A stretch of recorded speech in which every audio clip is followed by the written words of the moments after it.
ربنا يا ربنا ربنا يا ربنا ربنا يا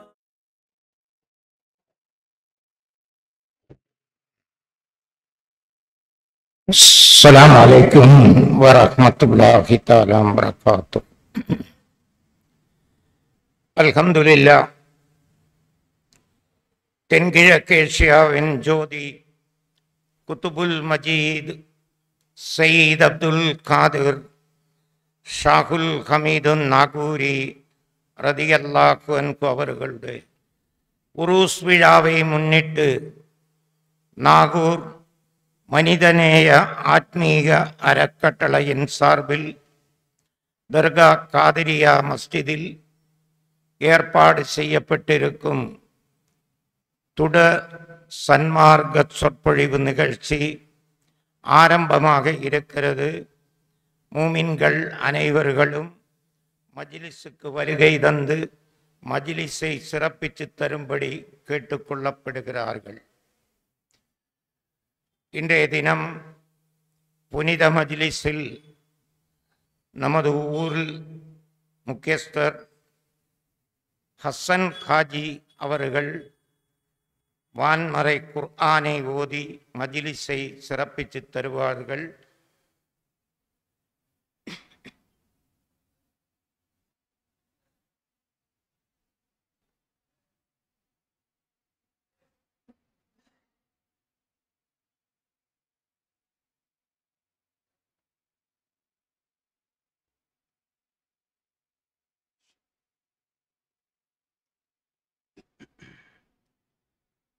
السلام عليكم ورحمة الله تعالى وبركاته.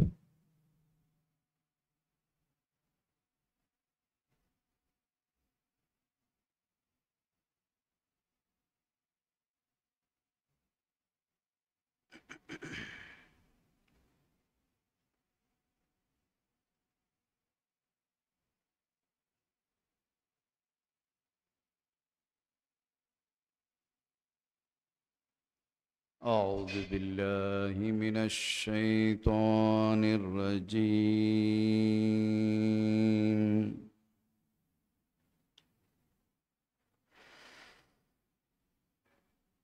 بسم الله الرحمن الرحيم.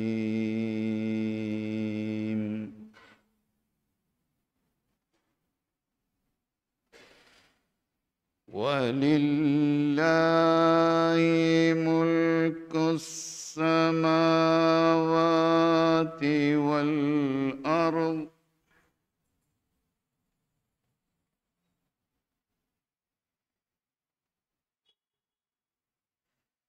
ويوم تقوم الساعة يومئذ يخسر المبطلون.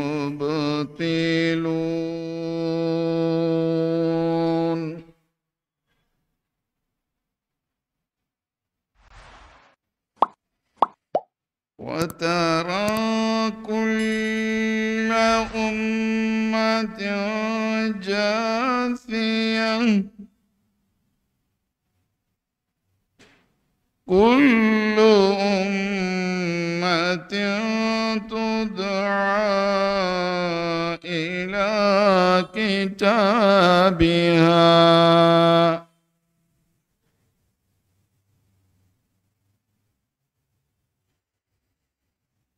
اليوم تجزون ما كنتم تعملون.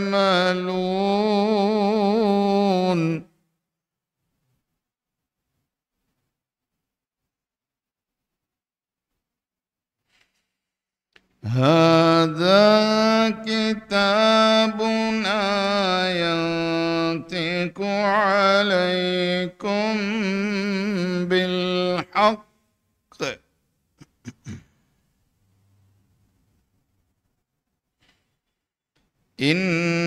إنا كنا نستنزع ناسخ ما كنتم تعملون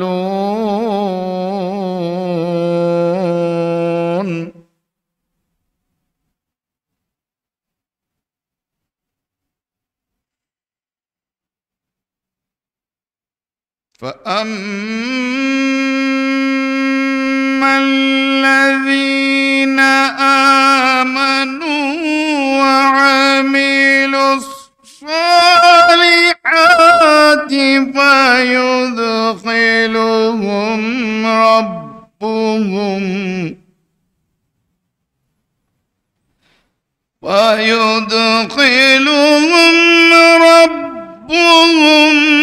في رحمته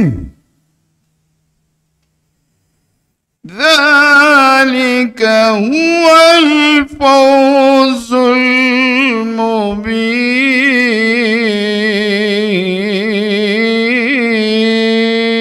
المبين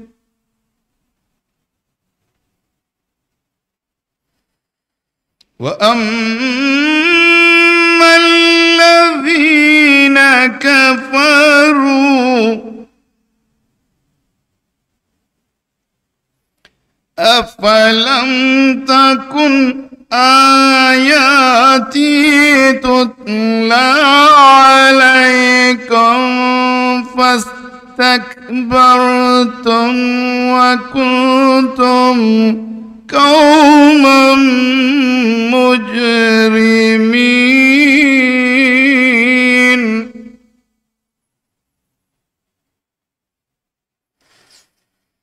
وإذا قيل إن وعد الله حق والساعة لا ريب فيها قلتم ما تدري لا ريب فيها كنتم ما ندري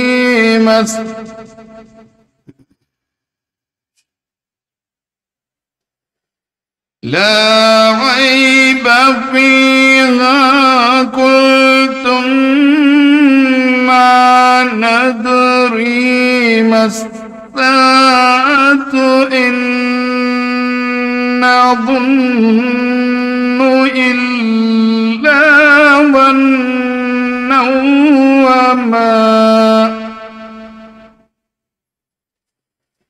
إلا ظنا وما نحن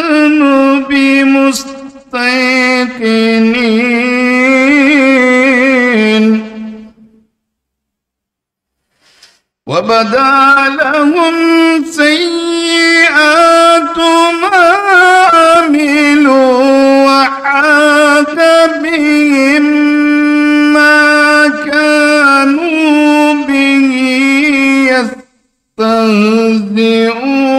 يستهزئون وقيل اليوم ننساكم كما نسيتم لقاء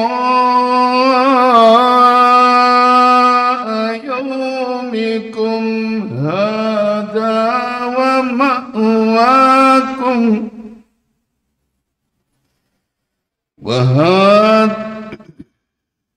ومأواكم النار وما لكم من ناصرين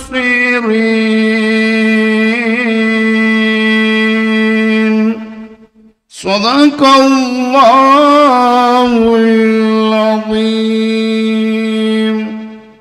السلام عليكم ورحمة الله وبركاته.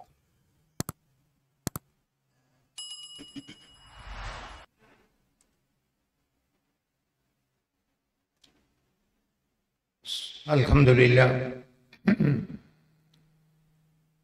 முஹிப்புல் அவுலியாய் வல் உலமாய், ஒலியுள்ளாக்களையும் அல்லாஹ்வுடைய உலமாக்களையும் என் போன்றவர்களையும் அல்லாஹுவுக்காக பிரியம் வைக்கக்கூடியவர்கள் ஹசன் ஹாஜி அவர்கள். அதனுடைய விளைவுதான் ஒரு ஹாஃபில் ஒரு காரி குர்ஆன் ஓதுவது போல் அல்லாஹ்வினுடைய கலாமை ஓதுவதற்கான ஒரு பாக்கியத்தை அவன் அவர்களுக்கு வழங்கியிருக்கிறான். தென்கிழக்கேஷியாவின் ஜோதி குதுபுல் மஜீத் சயீத் அப்துல் காதிர் ஷாகுல் ஹமீது நாகூரி ரதியல்லாஹு அன்ஹு அவர்களின் புரட்டால் அவர்களுக்கு இன்னும் குரல் வளத்தையும் யாவக சக்தியையும் நோயற்ற வாழ்வையும் குர்ஆனின் ஞானத்தையும் வழங்கி யா அல்லாஹ் நீ அருள் புரிவானாக என்று துஆ செய்கிறேன். அடுத்தபடியாக மேலே வாஞ்சியூர் ஜாமியா மஸ்ஜிதின் இமாம் அன்புக்கும் பாசத்துக்கும் உரிய ஆஷிக் மௌலானா அவர்கள் இஸ்லாமிக கீதம் நிகழ்த்துவார்கள்.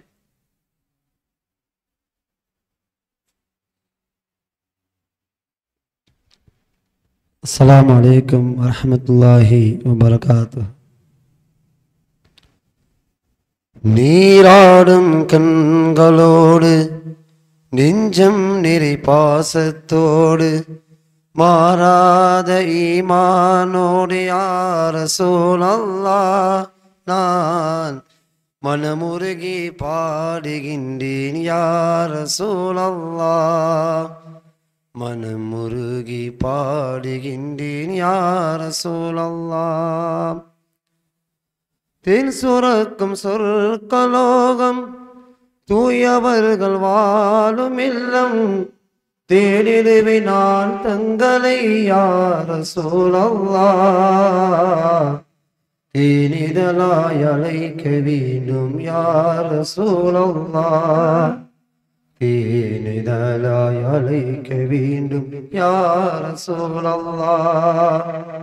நீராடும் கண்களோடு நெஞ்சம் நிறை பாசத்தோடு மாறாத ஈமானோடு யா ரசூலல்லாஹ் நான் மனமுருகி பாடுகின்றேன் யா ரசூலல்லாஹ், மனமுருகி பாடுகின்றேன் யா ரசூலல்லாஹ். பாதை மாறி சென்றிடாமல் பாதுகாத்து இங்கே எம்மை தீர்ப்பு கூறும் மறுமை நாளில் யா ரசூலல்லாஹ், நல்லோருடன் சேர்க்க வேண்டும் யா ரசூலல்லாஹ், நல்லோர்களும் சேர்க்க வேண்டும் யா ரசூலல்லாஹ். நீராடும் கண்களோடு நெஞ்சம் நிறை பாசத்தோடு நீராடும் கண்களோடு நெஞ்சம் நிறை பாசத்தோடு மாறாத ஈமானோடு யா ரசூலல்லாஹ் நான் மனம் உருகி பாடுகின்றேன் யா ரசூலல்லாஹ், மனம் உருகி பாடுகின்றேன் யா ரசூலல்லாஹ். அஸ்ஸலாமு அலைக்கும் வரஹ்மத்துல்லாஹி வபரகாத்துஹு.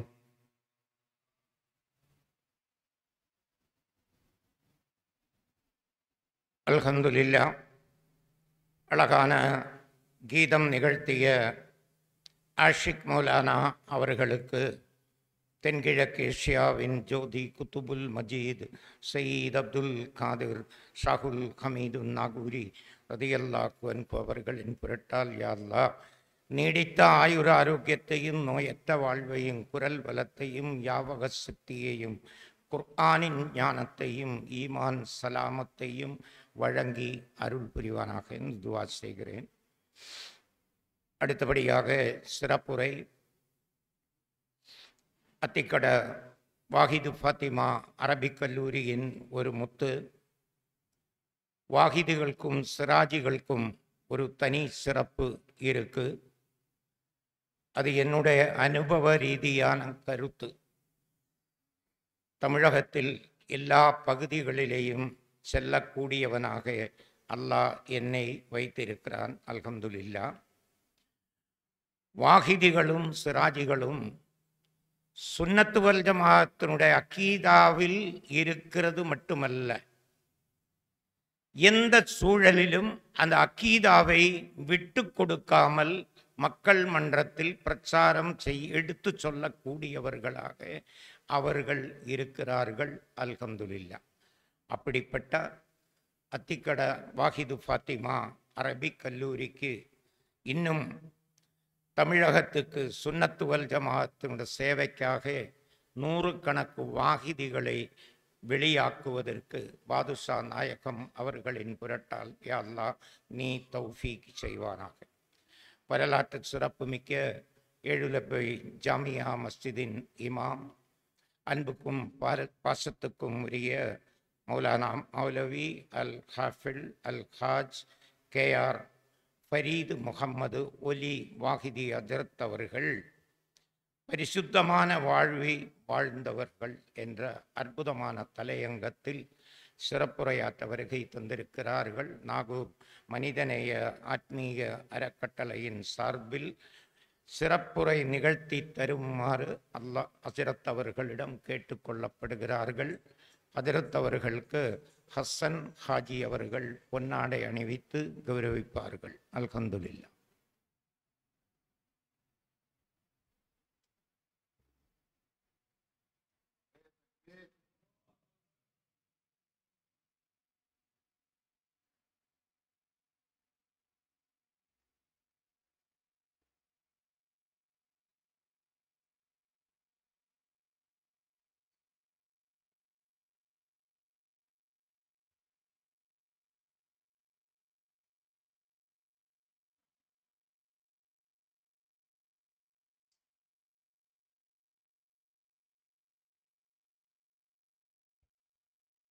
அஸ்ஸலாமு அலைக்கும் வரஹ்மத்துல்லாஹி வபரகாத்துஹு. அல்ஹம்துலில்லாஹி ரப்பில் ஆலமீன் வல் ஆகிபத்து லில் முத்தகீன் வஸ்ஸலாத்து வஸ்ஸலாமு அலா சய்யிதினா முஹம்மதின் வ அலா ஆலிஹி வ ஸஹாபிஹி அஜ்மஈன். أما بعد قال الله تعالى في القرآن العظيم وفي الفرقان المجيد أعوذ بالله من الشيطان الرجيم بسم الله الرحمن الرحيم لهم البشرى في الحياة الدنيا وفي الآخرة صدق الله العليم. قال نبينا محمد صلى الله عليه وسلم إني لم أبعث لعانا وإنما بعثت رحمة صدق صادق الأمين صلى الله عليه وسلم.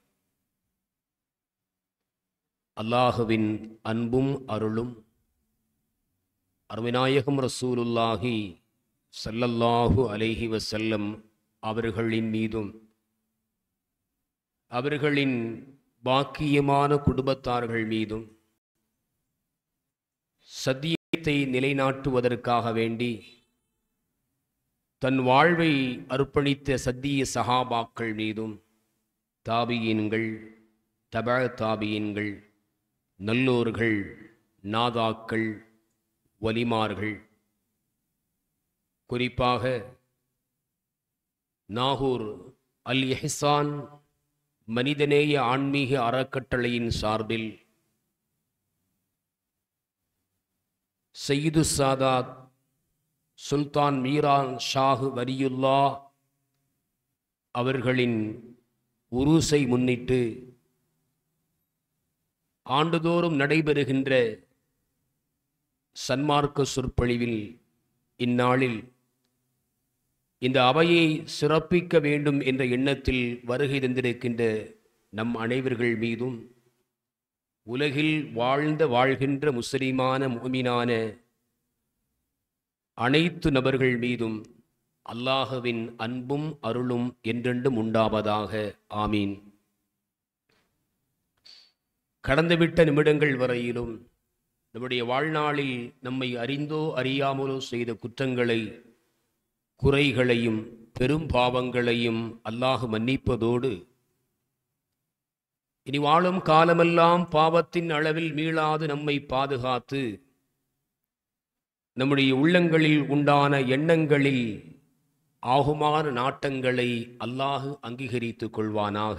ஆமீன். அருமநாயகம் ஸல்லல்லாஹு அலைஹி வஸல்லம் அவர்களின் திருப்பேரர்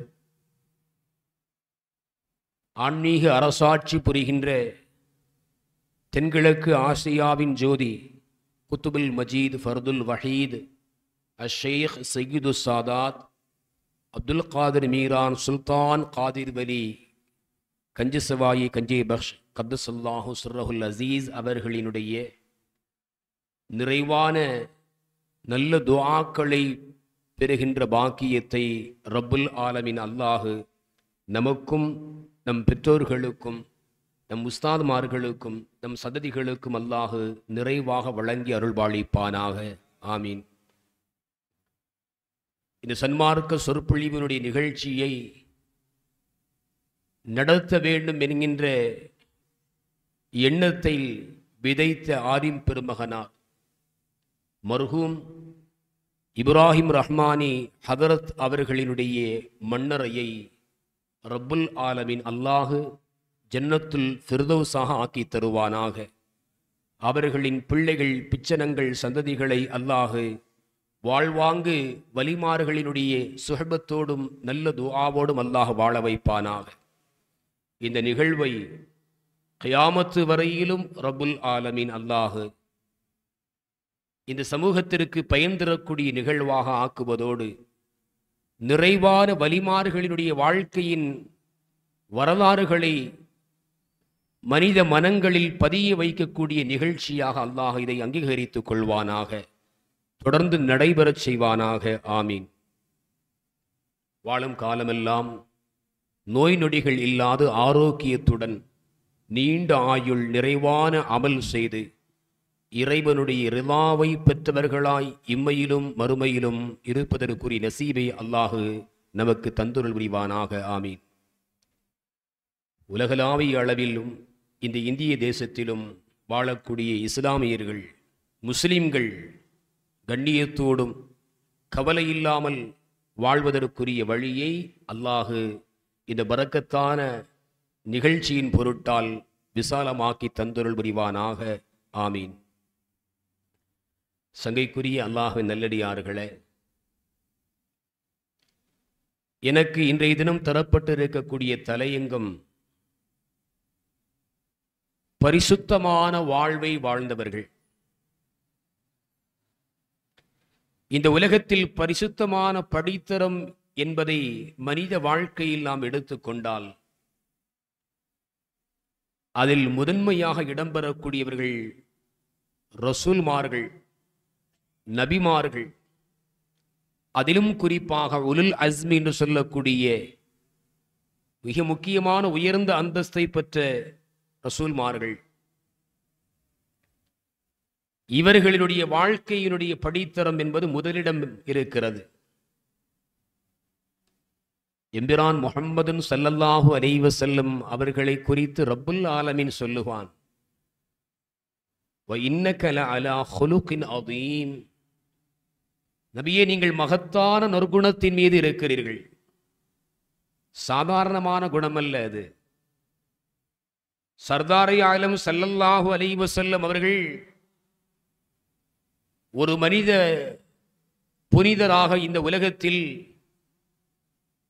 தன்னை சார்ந்தவர்களுக்கும் தன் அல்லாத சமுதாயத்தில் உள்ளவர்களுக்கும் எல்லோருக்குமான ரஹமத்தாக இந்த உலகத்தில் அவர்கள் வாழ்ந்தவர்கள். பரிசுத்தமான வாழ்க்கைக்கு மிகவும் சொந்தக்காரர்கள். பரிசுத்தமான வாழ்க்கை என்றால் என்ன என்பதற்கு இலக்கணமானவர்கள் எம்பிரான் முஹம்மது ரசூலுல்லாஹி ஸல்லல்லாஹு அலைஹி வஸல்லம். எந்த இடத்தில் குறை காண முடியும்? எந்த சொல்லில் குறை காண முடியும்?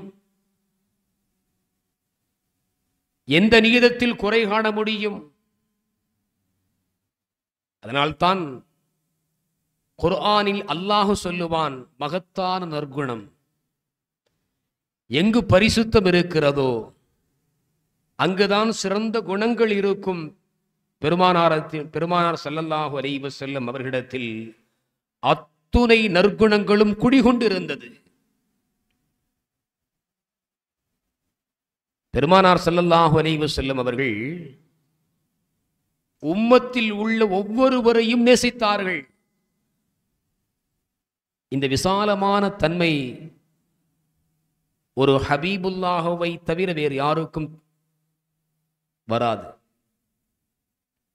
இந்த உலகத்தில் நாம் நேசிக்கிறோம், அதனுடைய பின்னணியில் பலன் இருக்கிறதா என்பதை பார்த்து யோசிக்கிறோம். பலன் இருக்கிறது என்று சொன்னால் நேசிக்கிறோம்.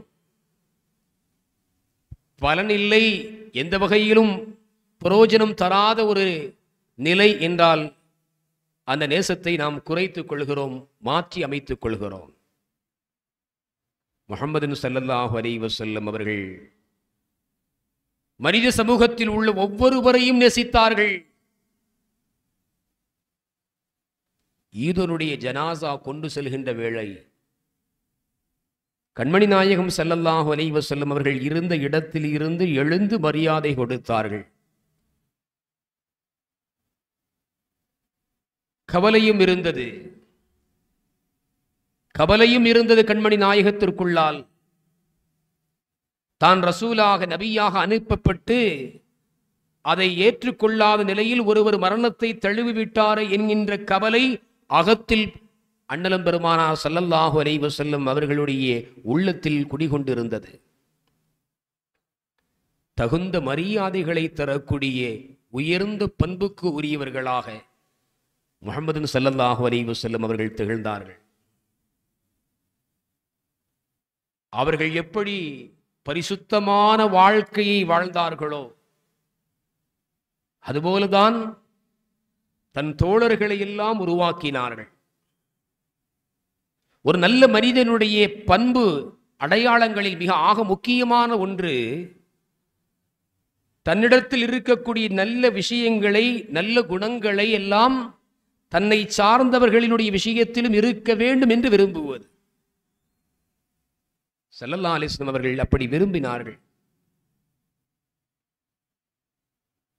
ஆட்களை பார்த்து செய்திகளை அறிவிக்கக்கூடிய நிலை பெருமானாருக்கு இருக்காது. என்ன தேவையோ அதை சொல்வார்கள். ஆனால் நல்ல காரியங்கள் என்று வருகின்ற பொழுது எல்லோருக்கும் பொதுவாக அதை பெருமானார் ஸல்லல்லாஹு அலைஹி வஸல்லம் அவர்கள் அந்த செய்தியை வெளிப்படுத்துவார்கள். காரணம், எல்லோரும் பரிசுத்தமான வாழ்வை வாழ வேண்டும் என்பதுதான் அதனுடைய நோக்கம். சஹாபாக்கள் வாழ்ந்தார்கள், சஹாபாக்களை உருவாக்கினார்கள். பெருமானாரை நேசித்தவர்கள் சஹாபாக்கள். அழைப்பு வந்தது என்று சொன்னால் தன்னுடைய நிலைகள், வேலைகள் எதுவாக இருந்தாலும் அத்துணையும் ஓரம் கட்டி ஒதுக்கிவிட்டு பெருமான் முஹம்மது ஸல்லல்லாஹு அலைஹி வஸல்லம் அவர்களினுடைய அழைப்பிற்கு பதில் தந்தவர்கள் சஹாபாக்கள். திருமணமாகி குளித்துக் கொண்டிருக்கக்கூடிய புது மணாளர் யுத்தத்திற்காக வேண்டி அழைப்பு தொடுக்கப்பட்ட பொழுது விரைந்து சென்றார்கள், யுத்தத்தில் பங்கெடுத்தார்கள். ஷஹீதுனுடைய மருத்தபாவை அல்லாஹ் அவர்களுக்கு வழங்கினான். கண்மணி நாயகம் ஸல்லல்லாஹு அலைஹி வஸல்லம் அவர்களை பார்த்து புன்முறுவல் பூக்குகிறார்கள்.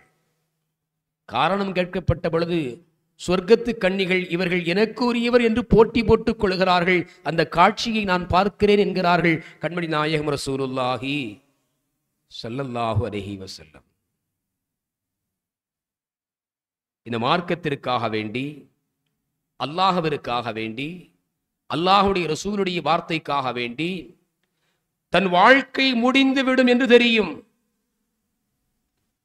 யுத்தம் என்று சொன்னால் உறுதியாக திரும்பி வந்து விடுவேன் என்று எவராலும் வாக்குறுதி தர முடியாத ஒரு உயிரை பறிக்கக்கூடிய நிலையில் உள்ள அந்த காட்சிகள் இடம்பெறுகின்ற அந்த இடத்தில் இந்த உலகத்தில் தனக்குண்டான மனைவி, மக்கள், சொத்துக்கள் எவைகளையும் யோசிக்காது இந்த மார்க்கத்திற்காக வேண்டி தன் உயிரை அர்ப்பணிப்பதற்காக வேண்டி அணிவகுப்பில் முன்னின்றவர்களாக சஹாபாக்களை பரிசுத்தமான வாழ்க்கைக்கு உரியவர்களாக பயகம்பர் நபி ஸல்லல்லாஹு அலைஹி வஸல்லம் அவர்கள் உருவாக்கினார். அதனால்தான் அருமைநாயகம் ஸல்லல்லாஹு அலைஹி வஸல்லம் அவர்களால் இப்படி ஒரு வார்த்தையை தன் தோழர்களுக்காக உதிர்க்க முடிந்தது. அஸ்ஹாபி கன்னுஜூம் ஃபக்கத் இக்ததைத்தும் இஹ்ததைத்தும் என்றார்கள் முஹம்மது ஸல்லல்லாஹு அலைஹி வஸல்லம். என் தோழர்கள் நட்சத்திரங்களை போன்றவர்கள்,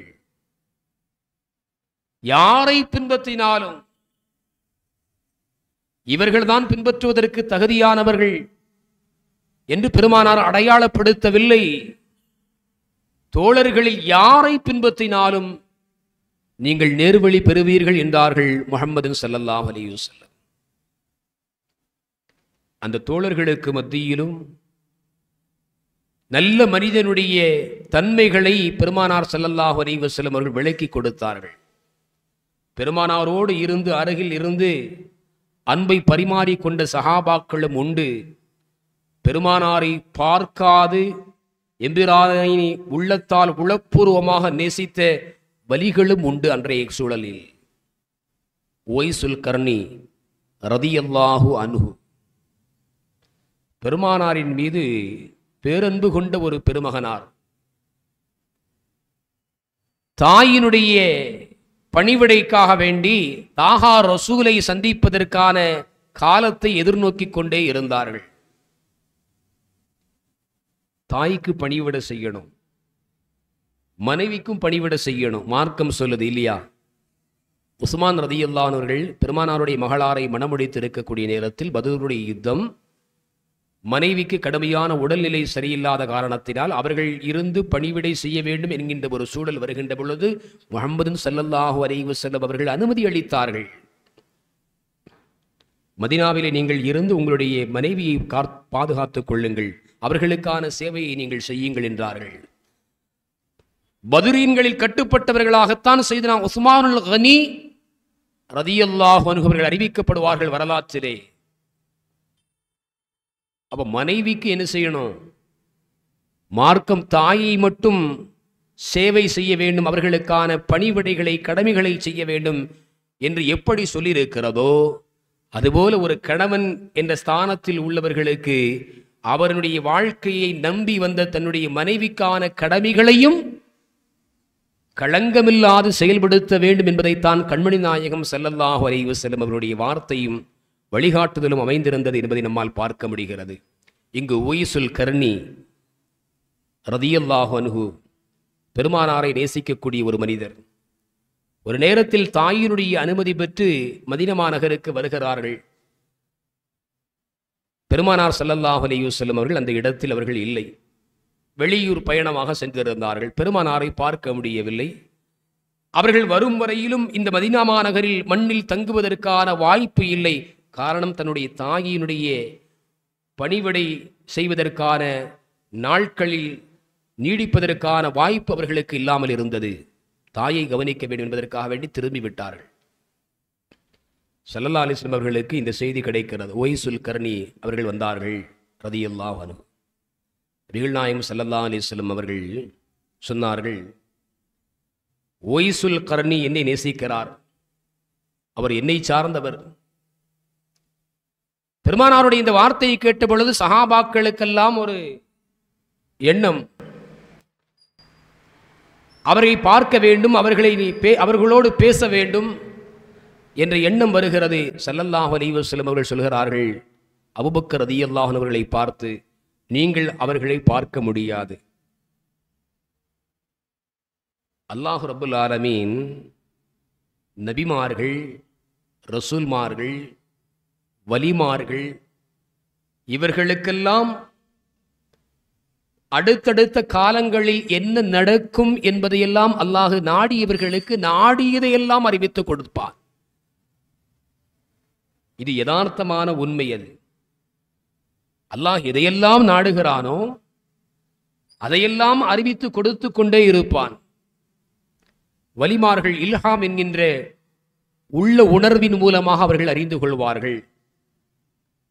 நபிமார்கள், ரசூல்மார்கள் வஹீயின் மூலமாக, இல்ஹாமின் மூலமாகவும் அவர்கள் அறிந்து கொள்வார்கள், கனவின் மூலமாகவும் அவர்கள் அறிந்து கொள்வார்கள்.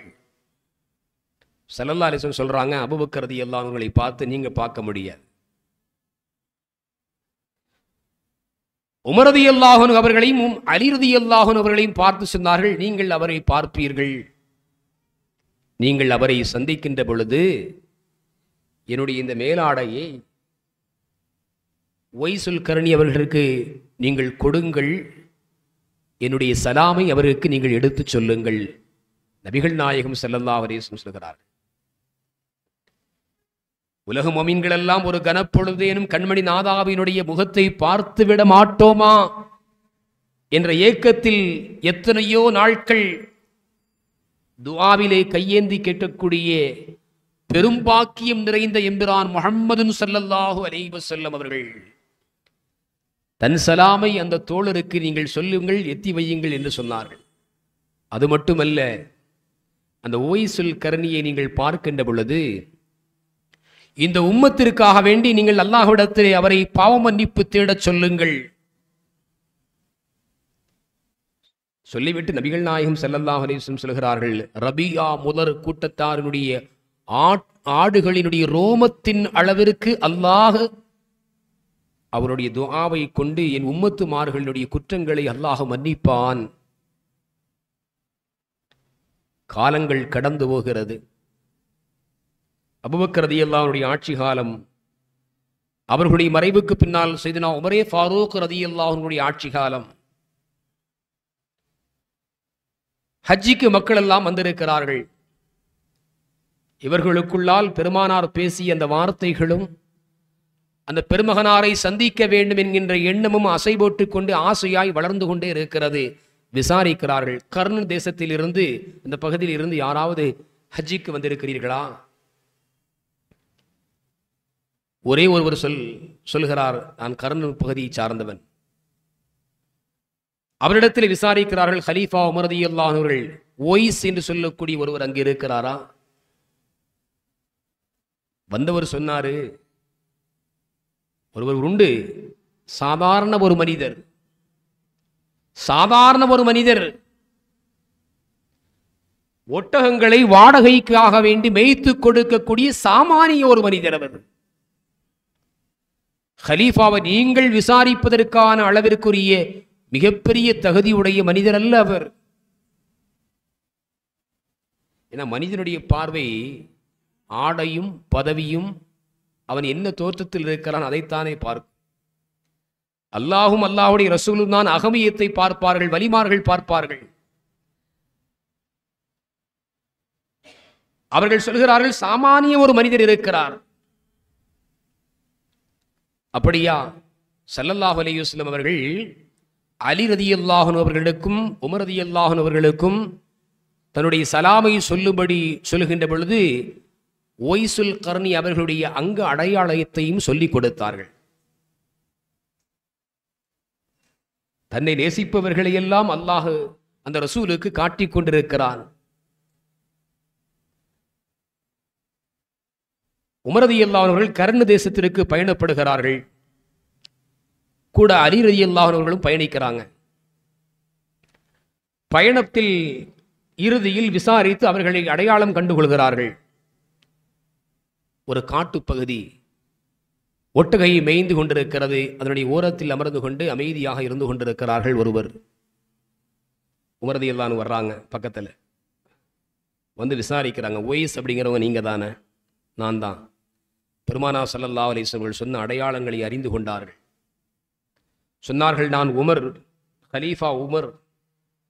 பெருமானார் ஸல்லல்லாஹு அலைஹி வஸல்லம் அவர்கள் தங்களுக்கு சலாம் சொன்னார்கள் என்று சொல்லி சலாமை எத்தி வைத்துவிட்டு கண்மணி நாயகத்தினுடைய மேனியில் தவழ்ந்த அந்த போர்வையை பெருமானார் ஸல்லல்லாஹு அலைஹி வஸல்லம் அவர்கள் தங்களுக்கு வழங்கினார்கள், கொடுக்க சொன்னார்கள் என்று கொடுத்தார்கள். இவங்க கேட்கிறாங்க, ஸல்லல்லாஹு அலைஹி வஸல்லம் ரசூலை நீங்கள் பார்த்திருக்கிறீர்களா? ரசூலோடு கூடவே இருந்தவர்கள், சதாவும் ரசூலுடைய முகத்தை சொல்லை கேட்டவர்கள், ரசூலை நீங்க பார்த்திருக்கிறீங்களா அப்படின்னு உவைசுல் கர்ணி ரலியல்லாஹு அன்ஹு கேட்கிறாங்க. நாங்கள் பார்த்திருக்கிறோம். அப்படியானால் ரசூலினுடைய இரு புருவங்கள் சேர்ந்த நிலையில் இருக்குமா அல்லது பிரிந்து இருக்குமா என்று கேட்டார்கள். 2 பேராலும் பதில் சொல்ல முடியல, அமைதி ஆயிட்டாங்க. ஒன்றை புரிந்து கொள்ள வேண்டும், முஹம்மது ஸல்லல்லாஹு அலைஹி வஸல்லம் அவர்களுடைய அழகு நிகரில்லாத அழகு. ஒருவர் பெருமானாருடைய கண்களை பார்ப்பாரையானால் அந்த கண்களை தவிர வேறு பகுதியின் பக்கம் அவருடைய பார்வை திரும்பாது. நேரங்கள் அதிகமாக அதனுடைய அழகு கூடிக்கொண்டே இருக்கும். பெரும்பான்மையான சஹாபிகள் பெருமானாருடைய முகத்தை ஏறெடுத்து பார்க்க மாட்டார்கள். காரணம், அது பணிவினுடைய அடக்கத்தினுடைய வெளிப்பாடு. உவைசுல் கர்னி ரலியல்லாஹு அன்ஹுடைய இந்த கேள்விக்கு உமரே ஃபாரூக் ரலியல்லாஹு அன்ஹுவர்களும் அலி ரலியல்லாஹு அன்ஹுவர்களும் பதில் சொல்லாமல் மௌனம் காத்து விடுகிறார்கள். உமர் ரலியல்லாஹு அன்ஹு சொல்றாங்க, உம்மத்துமார்களுக்காக வேண்டி உங்களிடத்திலே துஆ செய்யும்படி நபிகள் நாயகம் ஸல்லல்லாஹு அலைஹி வஸல்லம் அவர்கள் எங்களுக்கு சொல்லுவதற்கான உத்தரவு தந்திருக்கிறார்கள். உம்மத்துமார்களுக்காக அவர்களுடைய பாவங்கள் மன்னிக்கப்படுவதற்காக துஆ செய்யுங்கள். ஒரு ஓரமாக போயிருந்து என்ன செய்கிறாங்க, துஆ செய்ய ஆரம்பிக்கிறாங்க. நீண்ட நெடிய நேரம் ஆகிறது. உமர் ரலியல்லாஹு அன்ஹு பார்த்துட்டு இருக்கிறாங்க. அந்த துஆ முடிகிற மாதிரி தெரியல. அருகில் சென்றவர்கள் அவர்களுடைய மேனியில் கை வைத்து ஒய்சுல் கர்னியை அழைக்கிறார்கள்.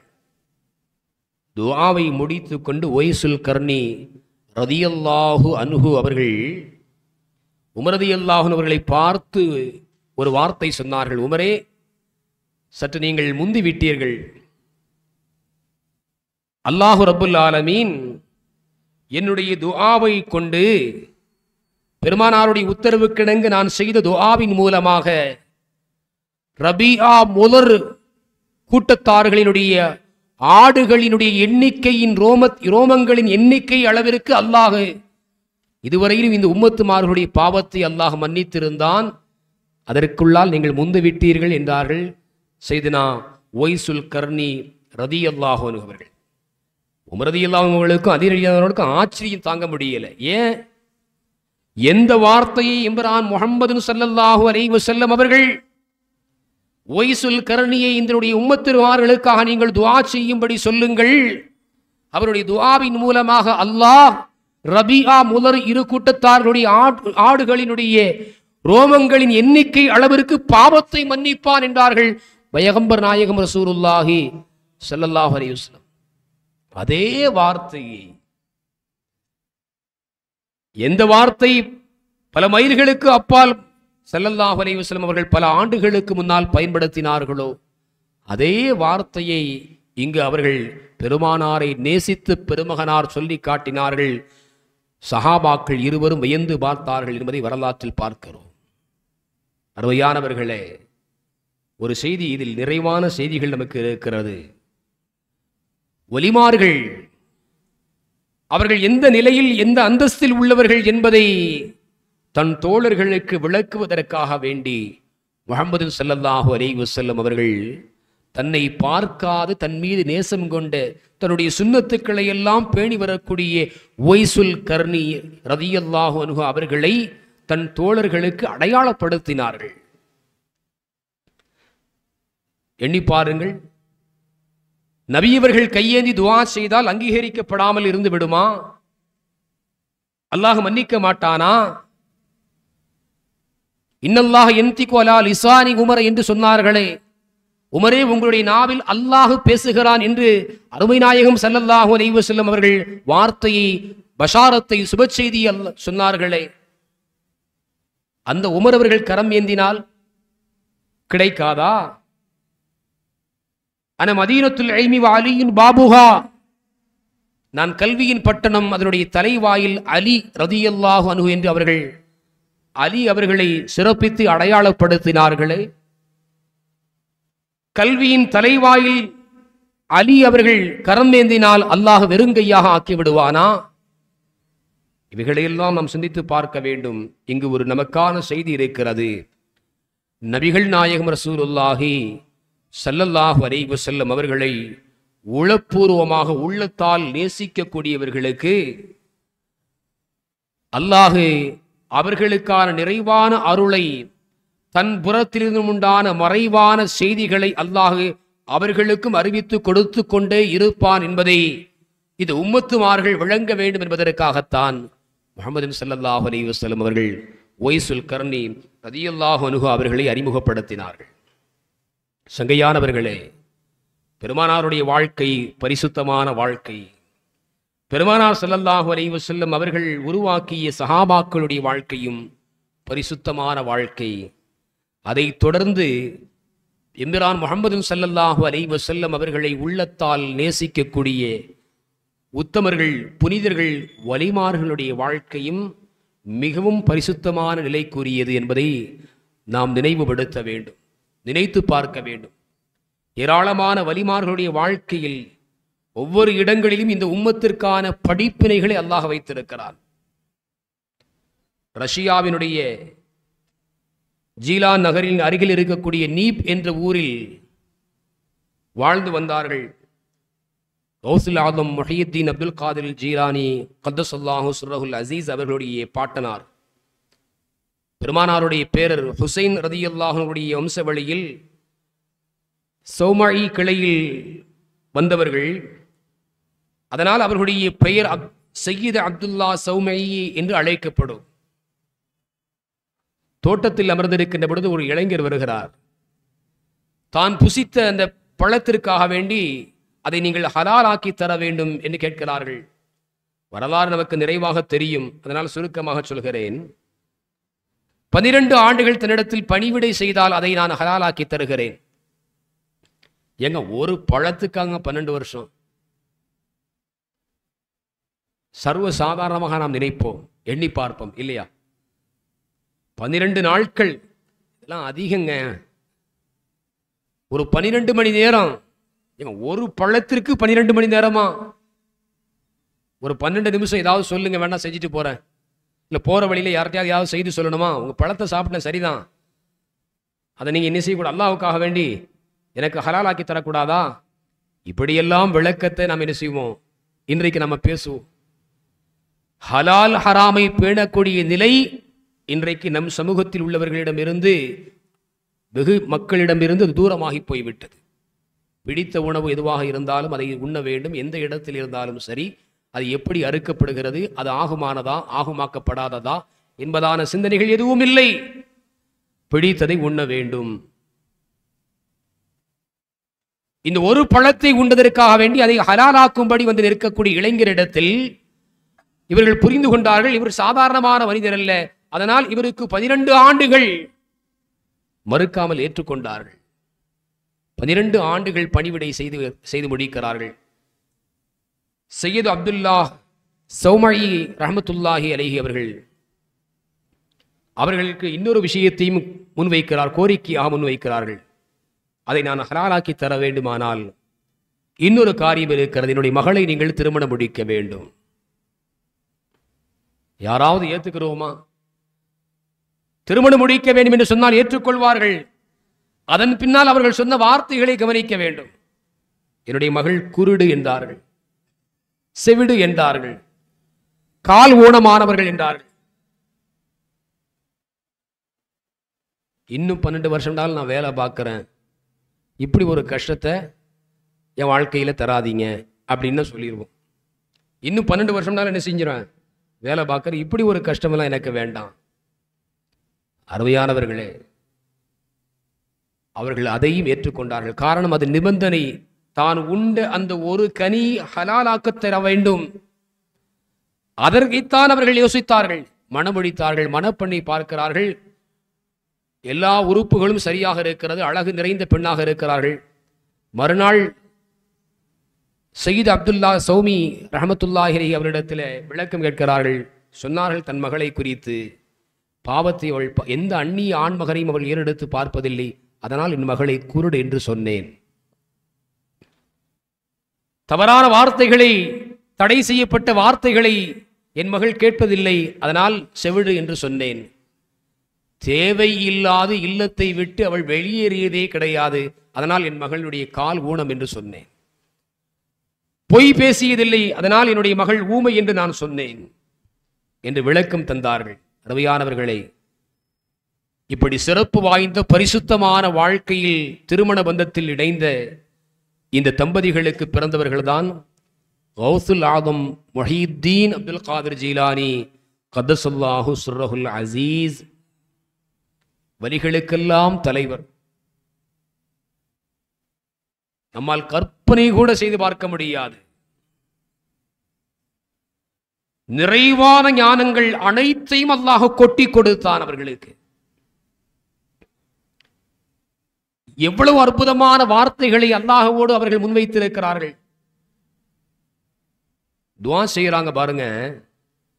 இறைவா, நீ எனக்கு கண்ணை கொடுத்தும் குருடனாக இருப்பதை விட்டும் உன்னிடத்தில் நான் பாதுகாப்பு தேடுகிறேன். கண்ணு கொடுத்திருக்கிற, கொடுத்த கண்ணை பெற்றுக்கொண்ட நான் குருடனாக இருப்பதை விட்டு உன்னிடத்தில் பாதுகாப்பு தேடுகிறேன். கண் எதற்காக படைக்கப்பட்டதோ அதை பார்க்க வேண்டும். ஒவ்வொன்றையும் பார்க்கின்ற பொழுது அல்லாஹ்வினுடைய வல்லமையை உணர்த்துவதற்கான பார்வையாக இது இருக்க வேண்டும். இறைவனுடைய ஆற்றலை நமக்கு எடுத்துச் சொல்வதற்கான பார்வை அது சரியாக செயல்படவில்லை என்று சொன்னால் அது இருந்தும் பயனற்றது. அதனால் கௌசுல் ஆதம் அல்லாஹ்விடத்திலே முன்வைத்தார்கள், இறைவா, நீ எனக்கு கண்ணை கொடுத்தும் குருடனாக இருப்பதை விட்டு உன்னிடத்தில் பாதுகாப்பு தேடுகிறேன்.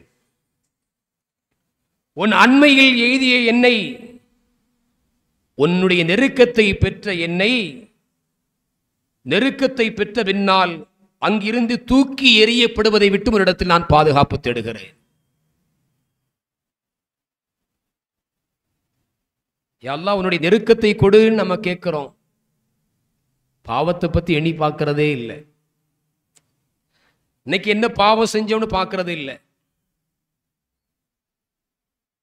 வலிமார்களுடைய தன்மை தரம் எப்படி இருந்தது தெரியுமா?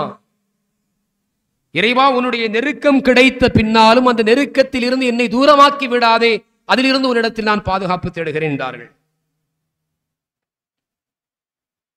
உன் புறத்திலிருந்து நேர்வழியை எனக்கு காட்டப்பட்ட பின்னால், ஹிதாயத் என்கின்ற விலை மதிக்க முடியாத இந்த செல்வம் எனக்கு கொடுக்கப்பட்ட பின்னால்,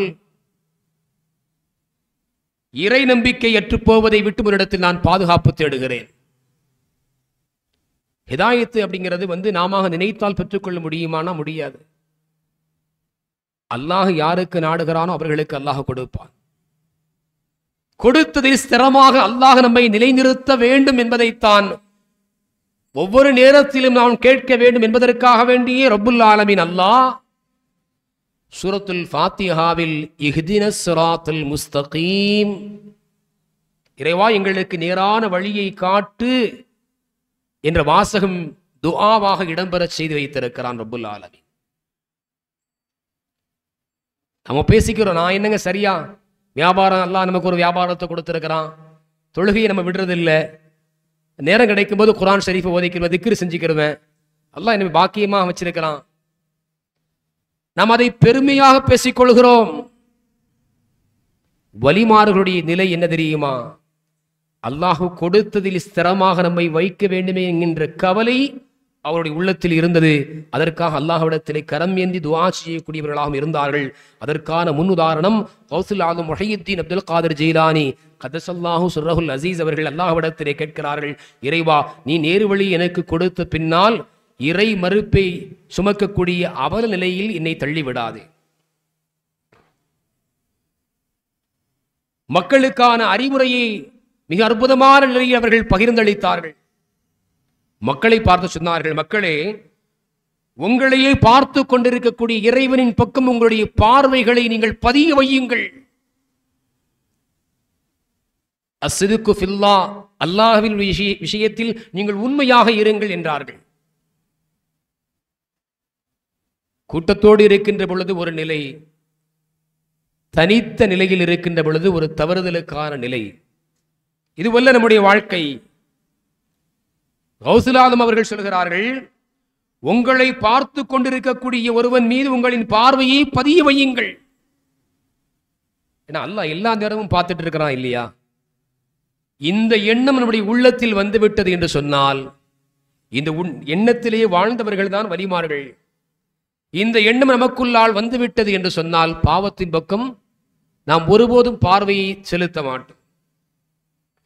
சொல்கிறார்கள், எவன் தன் முன்னில் உங்களை வைத்துக் கொண்டிருக்கிறானோ அவன் முன்னால் நீங்கள் உங்களை ஆக்கிக் கொள்ளுங்கள்.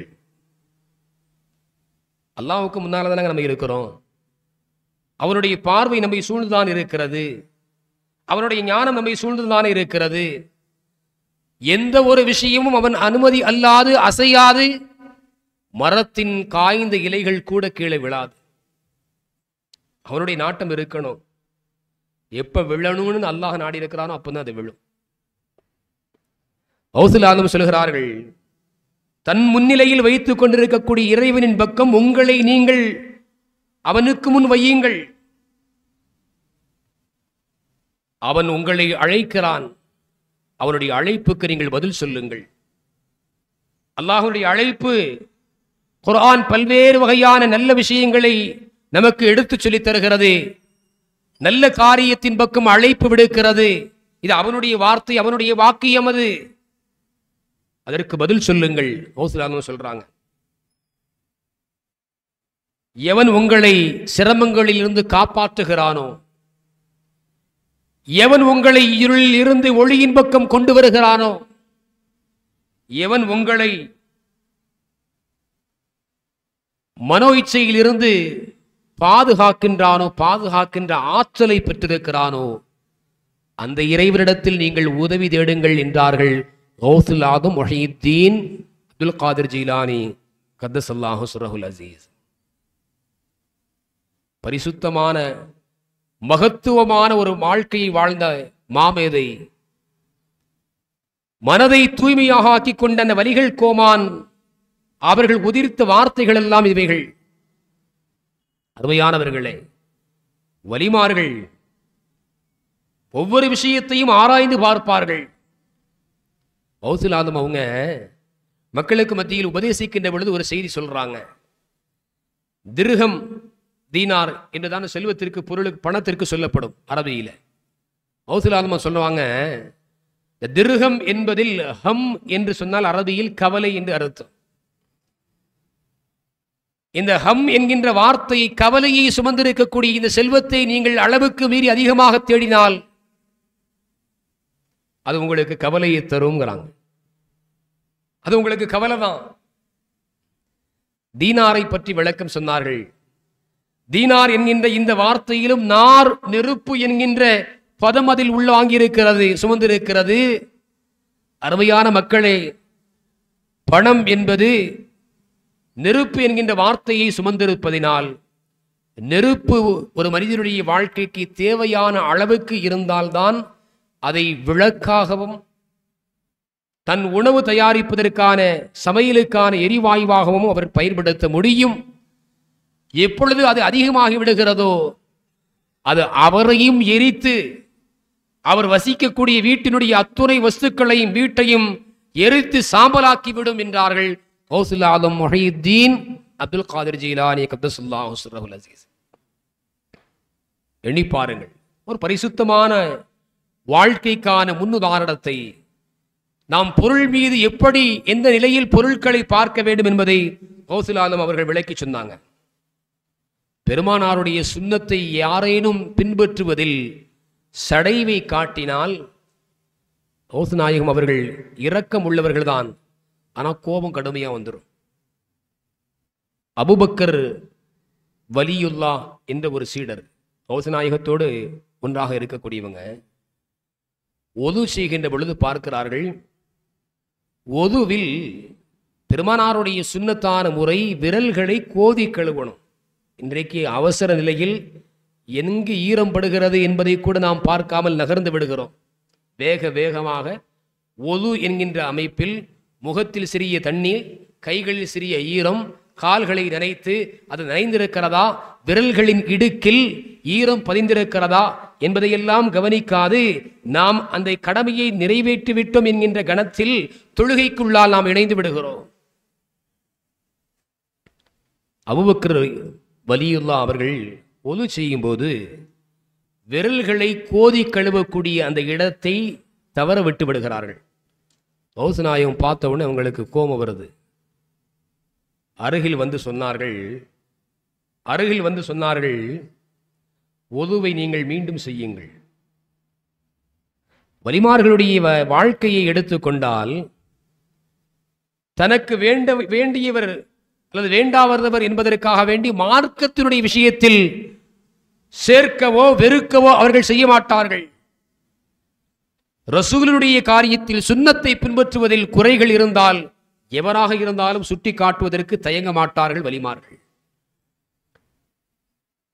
கௌஸ் நாயகம் சொல்றாங்க, நீங்க திரும்ப ஒது செய்யுங்கிறாங்க.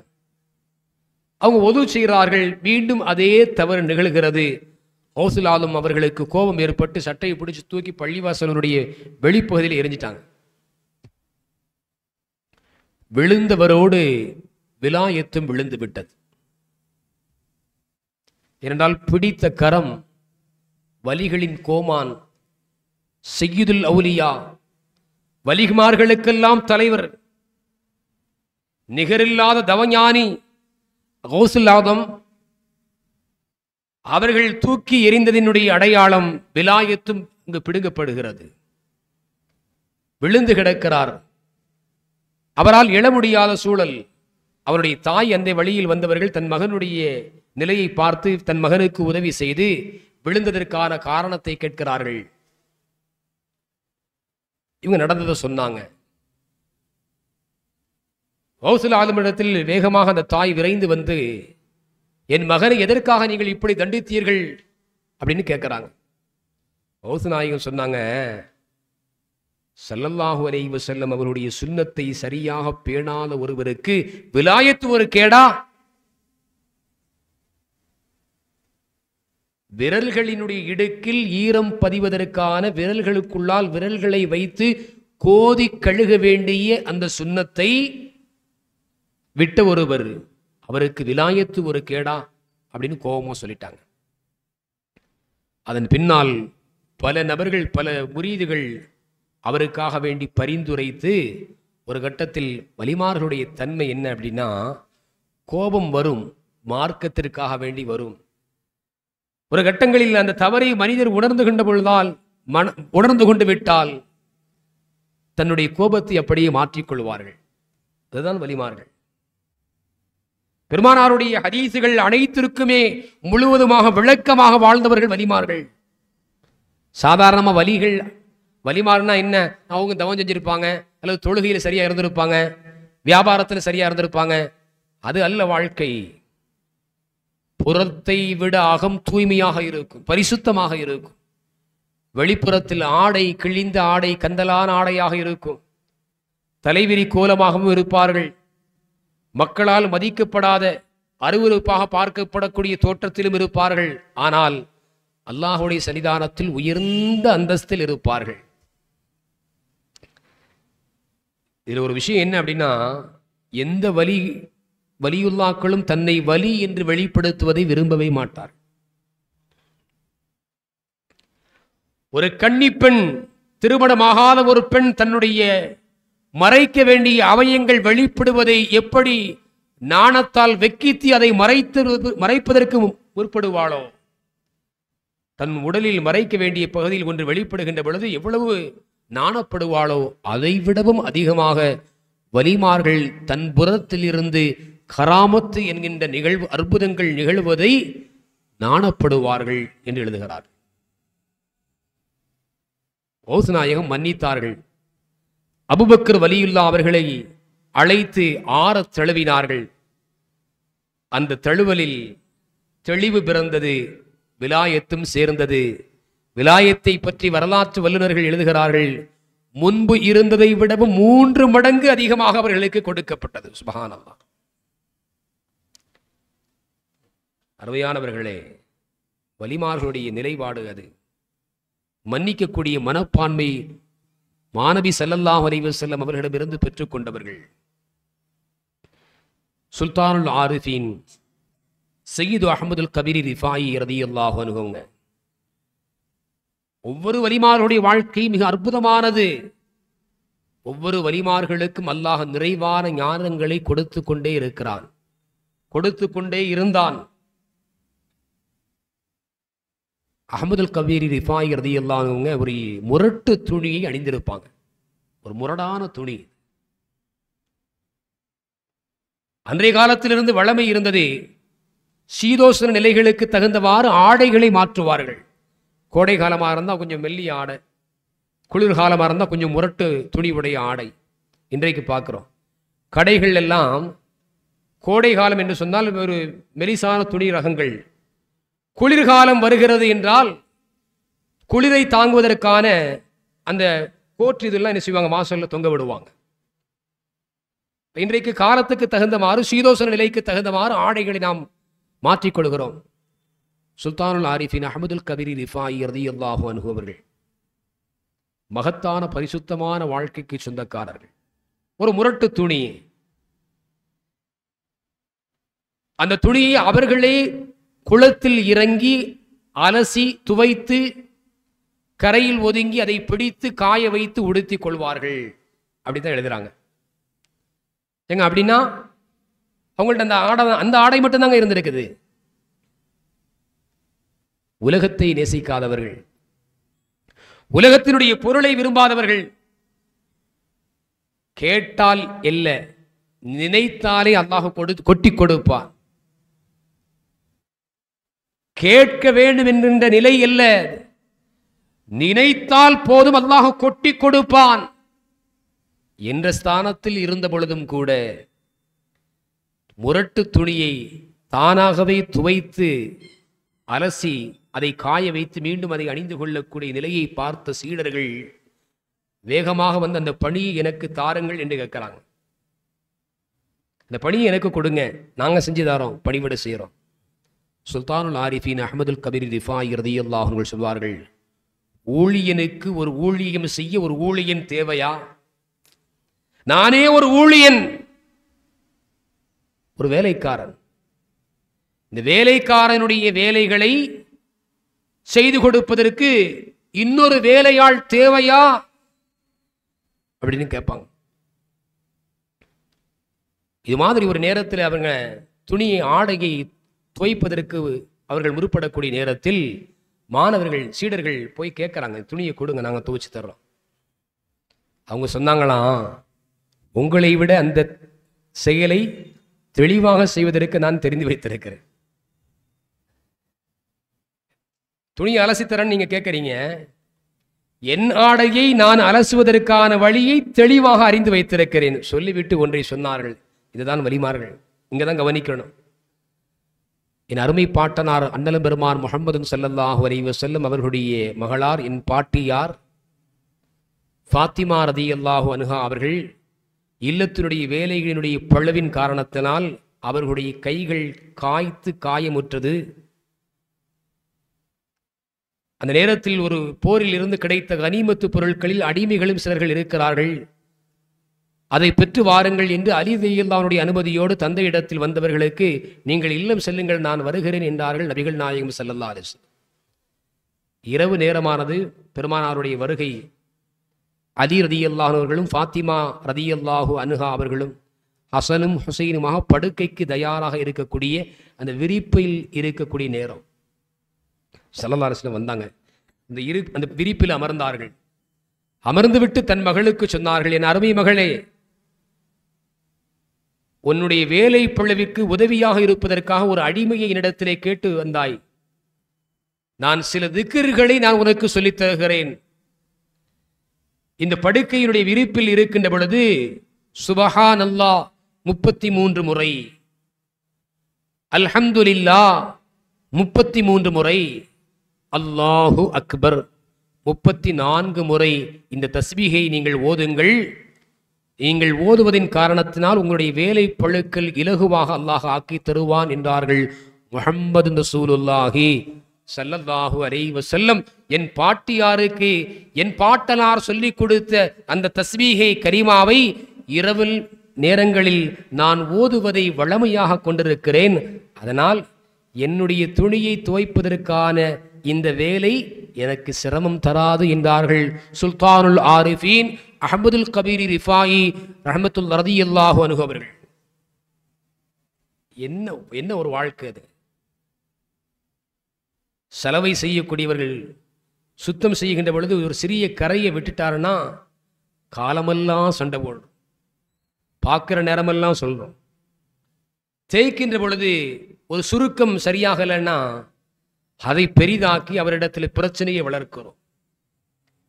நான் என்ன நிலையில் என்ன மதிப்பில் இருக்கிறேன், என் ஆடை எப்படி இருக்கணும், என்னுடைய ஆடையினுடைய மதிப்பு மற்றவர்களுக்கு தெரிய வேண்டாமா, உனக்கு புரியலையா அப்படிங்கிற வார்த்தைகள்லாம் நாம் பிரயோகிக்கிறோம். அருமையானவர்களே, ஒரு முரட்டு துணி அதை தன் கரத்தாலே துவைத்து அதை காய வைத்து உடுத்த வேண்டும் என்கின்ற நிலையை அல்லாஹ் தனக்கு கொடுத்ததை மகிழ்ச்சியாகவே எடுத்துக்கொண்டார்கள் சுல்தானுல் ஆரிஃபின் என்று சொன்னால் நாம் படிப்பினை பெற வேண்டியது பரிசுத்தமான வாழ்க்கைக்கு சொந்தக்காரர்கள் அவர்கள். முஹையீத்துன் இப்னு அரபி ரஹ்மத்துல்லாஹி அலைஹி அவங்க வலிமார்கள் பிறருக்கு உதவிக்கரமாகவே எப்போதும் இருப்பாங்க. இது பெருமானாருடைய பண்பு. அது அன்னை ஆயிஷா ரலியல்லாஹு அன்ஹா அவரிடத்தில் ஒரு சஹாபிகள் கேட்கிறாங்க, பெருமானார் ஸல்லல்லாஹு அலைஹி வஸல்லம் அவர்களுடைய நிலையை பற்றி நீங்கள் சொல்லுங்கள். உம்மஹாத்துல் முஃமினீன் அன்னை ஆயிஷா ரலியல்லாஹு அன்ஹா அவங்க சொன்னாங்க, முஹம்மது ஸல்லல்லாஹு அலைஹி வஸல்லம் அவர்கள் எப்பொழுதுமே உபகாரியாகவே இருப்பார்கள், எப்பொழுதுமே உபகாரியாக இருப்பாங்க. ஏதோ ஒரு கோணத்தில் ஏதோ ஒரு நிலையில் யாருக்கேனும் உதவி செய்யக்கூடியவராக முஹம்மது ஸல்லல்லாஹு அலைஹி வஸல்லம் அவர்கள் அப்படித்தான் இருப்பார்கள் என்று அடையாளப்படுத்தினார்கள். அதே வழியை பின்பற்றக்கூடியவர்கள் தான் வலிமார்கள். முஹையீத்தீன் இப்னு அரபி ரஹ்மத்துல்லாஹி அலைஹி அவர்கள் வர்றாங்க. வழியில் ஒருவர் எதிரே வரக்கூடியவர் விறகை சுமந்து வருகிறார். வரக்கூடியவர் நொண்டி நொண்டி வர்றார். ஒரு எட்டில் இருந்து மறு எட்டை எடுத்து வைப்பதற்கு கடுமையாக சிரமப்படுகிறார். பார்க்கிறார்கள், அவருடைய பாதத்தில் முள் தைத்திருக்கிறது. இறைநேசர், இறைவரையும் இறை தூதருடைய வழிகளையும் பின்பற்றக்கூடிய மிகச்சிறந்த ஒரு மேதை வேகமா முன்னாடி போய் அவர் முன்னாடி மண்டி போட்டு உட்கார்ந்தாங்க. முழங்காலை ஊன்றிக் கொண்டு அமர்ந்தார்கள். அமர்ந்து கொண்டு, என் காலில் மீது ஒரு காலை நீங்கள் எடுத்து வைத்து என் தலையை உங்களுடைய கரத்தை கொண்டு நீங்கள் உங்களுடைய கையை கொண்டு என்னுடைய தலையை பிடித்துக் கொள்ளுங்கள், ஒரு கையில் விறகை பிடித்துக் கொள்ளுங்கள், உங்களுடைய முள்ளை நீங்கள் மறு கையை கொண்டு அகற்றிக் கொள்ளுங்கள் என்றார்கள். நம் கண் முன்னால் விழுந்து கிடக்கக்கூடிய எத்தனை நபர்களை கண்டும் காணாதும் செல்லக்கூடிய காட்சிகள் இன்றைக்கு பார்க்கிறோம். அதை இன்றைய சூழலில் எவன் விழுந்து கிடந்தாலும் அடிபட்டு கிடந்தாலும் உடனே அதனை மொபைலில் புகைப்படம் எடுத்து பகிரக்கூடிய ஒரு பாவமான காரியத்தை நாம செய்யறோம். உதவி செய்யணும் அப்படிங்கிற எண்ணம் வர்றதில்லை. விழுந்தவருக்காக வேதனையில் துடிக்கக்கூடியவனுக்கு அந்த வேதனையில் இருந்து விடுவிப்பதற்கான வழியை நாம் கொடுக்க வேண்டும் என்கின்ற எண்ணம் வரல. அதை செல்போன்ல படம் எடுத்து அதை பகிரக்கூடிய காட்சிகளைத்தான் இன்றைக்கு நம் சமூகத்திலும் சிலர்கள் செய்கிறார்கள் என்பதுதான் வேதனைக்குரிய செய்தி. இங்கு வலிமார்களில் கட்டுப்பட்ட முஹையீத்தீன் இப்னு அரபி ரஹ்மத்துல்லாஹி அவர்கள் ஒரு மனிதனுடைய சிரமத்தை துடைப்பதற்காக தான் முழங்காலில் தரையை ஊன்றி தன் தலை மீது கை வைத்து ஒரு காலை தன்னுடைய காலின் மீது வைத்துக் கொள்ளுங்கள் என்று இடமளித்து உதவி செய்தார்கள் என்று சொன்னால் இது வலிமார்களுடைய பரிசுத்தமான உள்ளத்தை நாம் புரிந்து கொள்ள வேண்டும். இவர்களுக்குத்தான் திமிஷ்கில் ஒரு எதிரியான ஒரு மனிதர் இருந்தார்.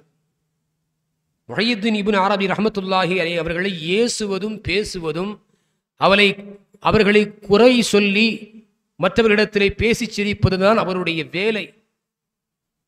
அதுதான் வளமையா வேலையாகவே வச்சிருந்தான். இப்படி ஒரு மனிதர் நமக்கு இருந்தால் ஒரே ஒரு தரத்தில் ஒரு நேரத்தில் பயன்படுத்தக்கூடிய வார்த்தைகளில் பெயர் சொல்லி பின்னால் சகோதரன் அண்ணன் என்கின்ற உறவை சொல்வதை கூட ஏற்றுக்கொள்ளாத சமூகமாக இன்றைக்கு இருக்கிறது. அது பேருக்கு பின்னால அண்ணன், காக்கா, நானா, என் பேர் சொல்லாம சொல்லுங்களேன்.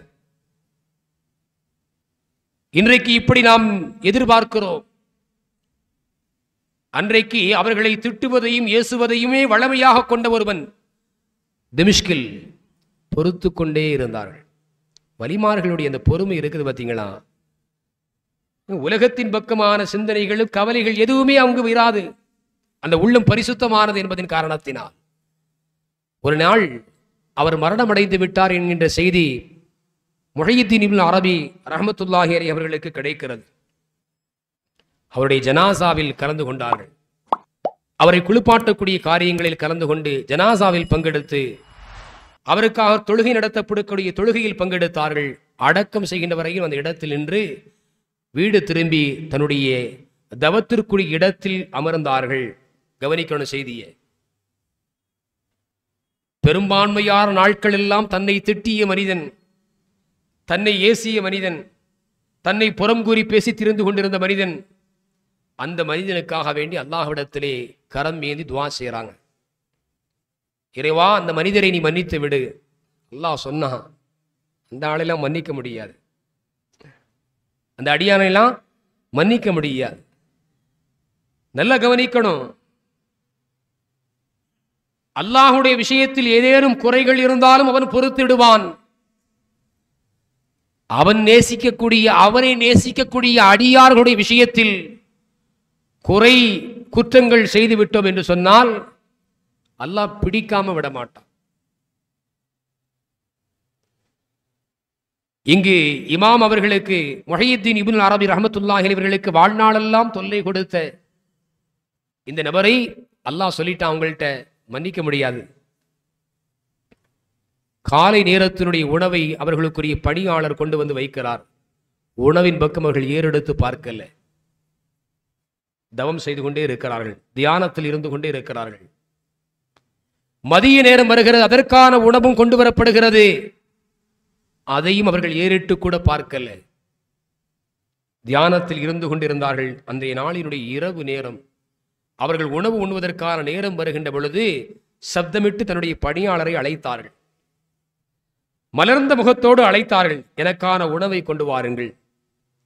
பணியாளர் வந்து கேட்டார், கவலை தோய்ந்த முகத்தோடு காட்சி தந்தீர்கள், காலை உணவு தங்கள் அருகில் வைக்கப்பட்டது, ஏறெடுத்து பார்க்கல.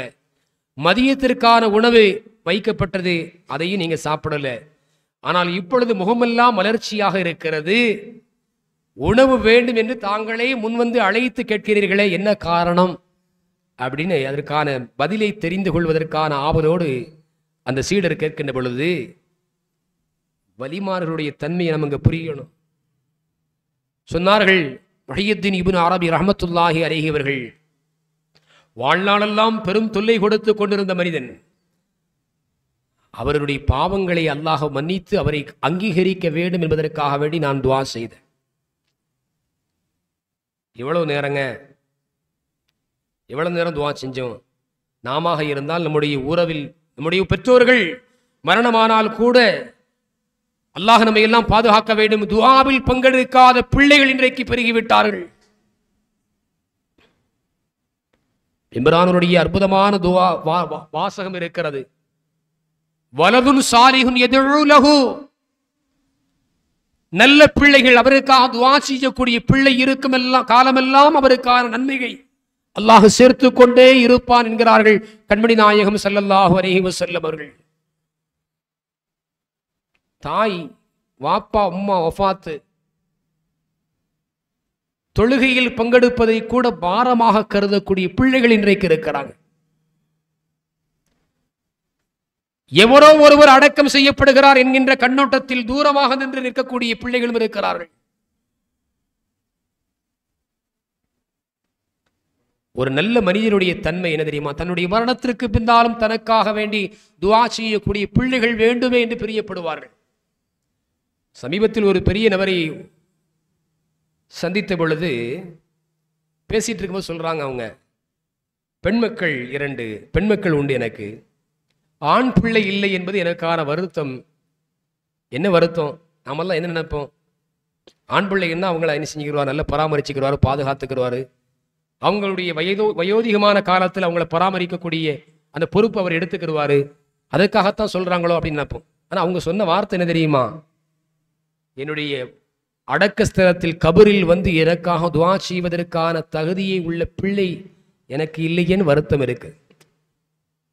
என் தாயாரிடத்திலே சொல்லுவேன், என் தாயார் சொல்வார்கள், உன் கபரை நாடி நூற்றுக்கணக்கான ஆண் மக்கள் பிள்ளைகள் வந்து நின்று துவா செய்வாங்கன்னு அந்த அம்மா சொல்லுவாங்க.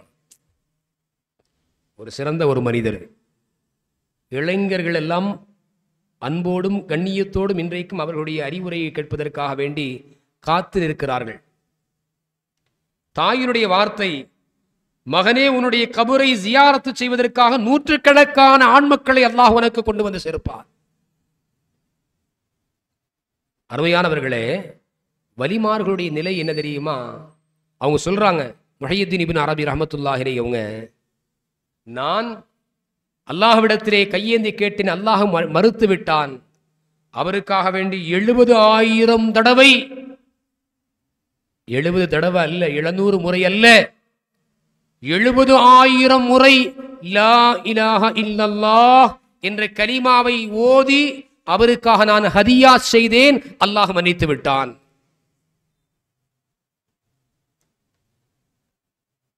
எங்க இந்த பண்பு? யாருக்குரிய இந்த பண்பு? அது இது எவருக்கு சொந்தமான பண்பு? இது வாழ்கின்ற காலமெல்லாம் தனக்கான தொல்லை கொடுக்கக்கூடிய தொழிலையே அவர் நேரப்போக்காக, வேலையாக, பணியாக எடுத்துக்கொண்ட மனிதன்.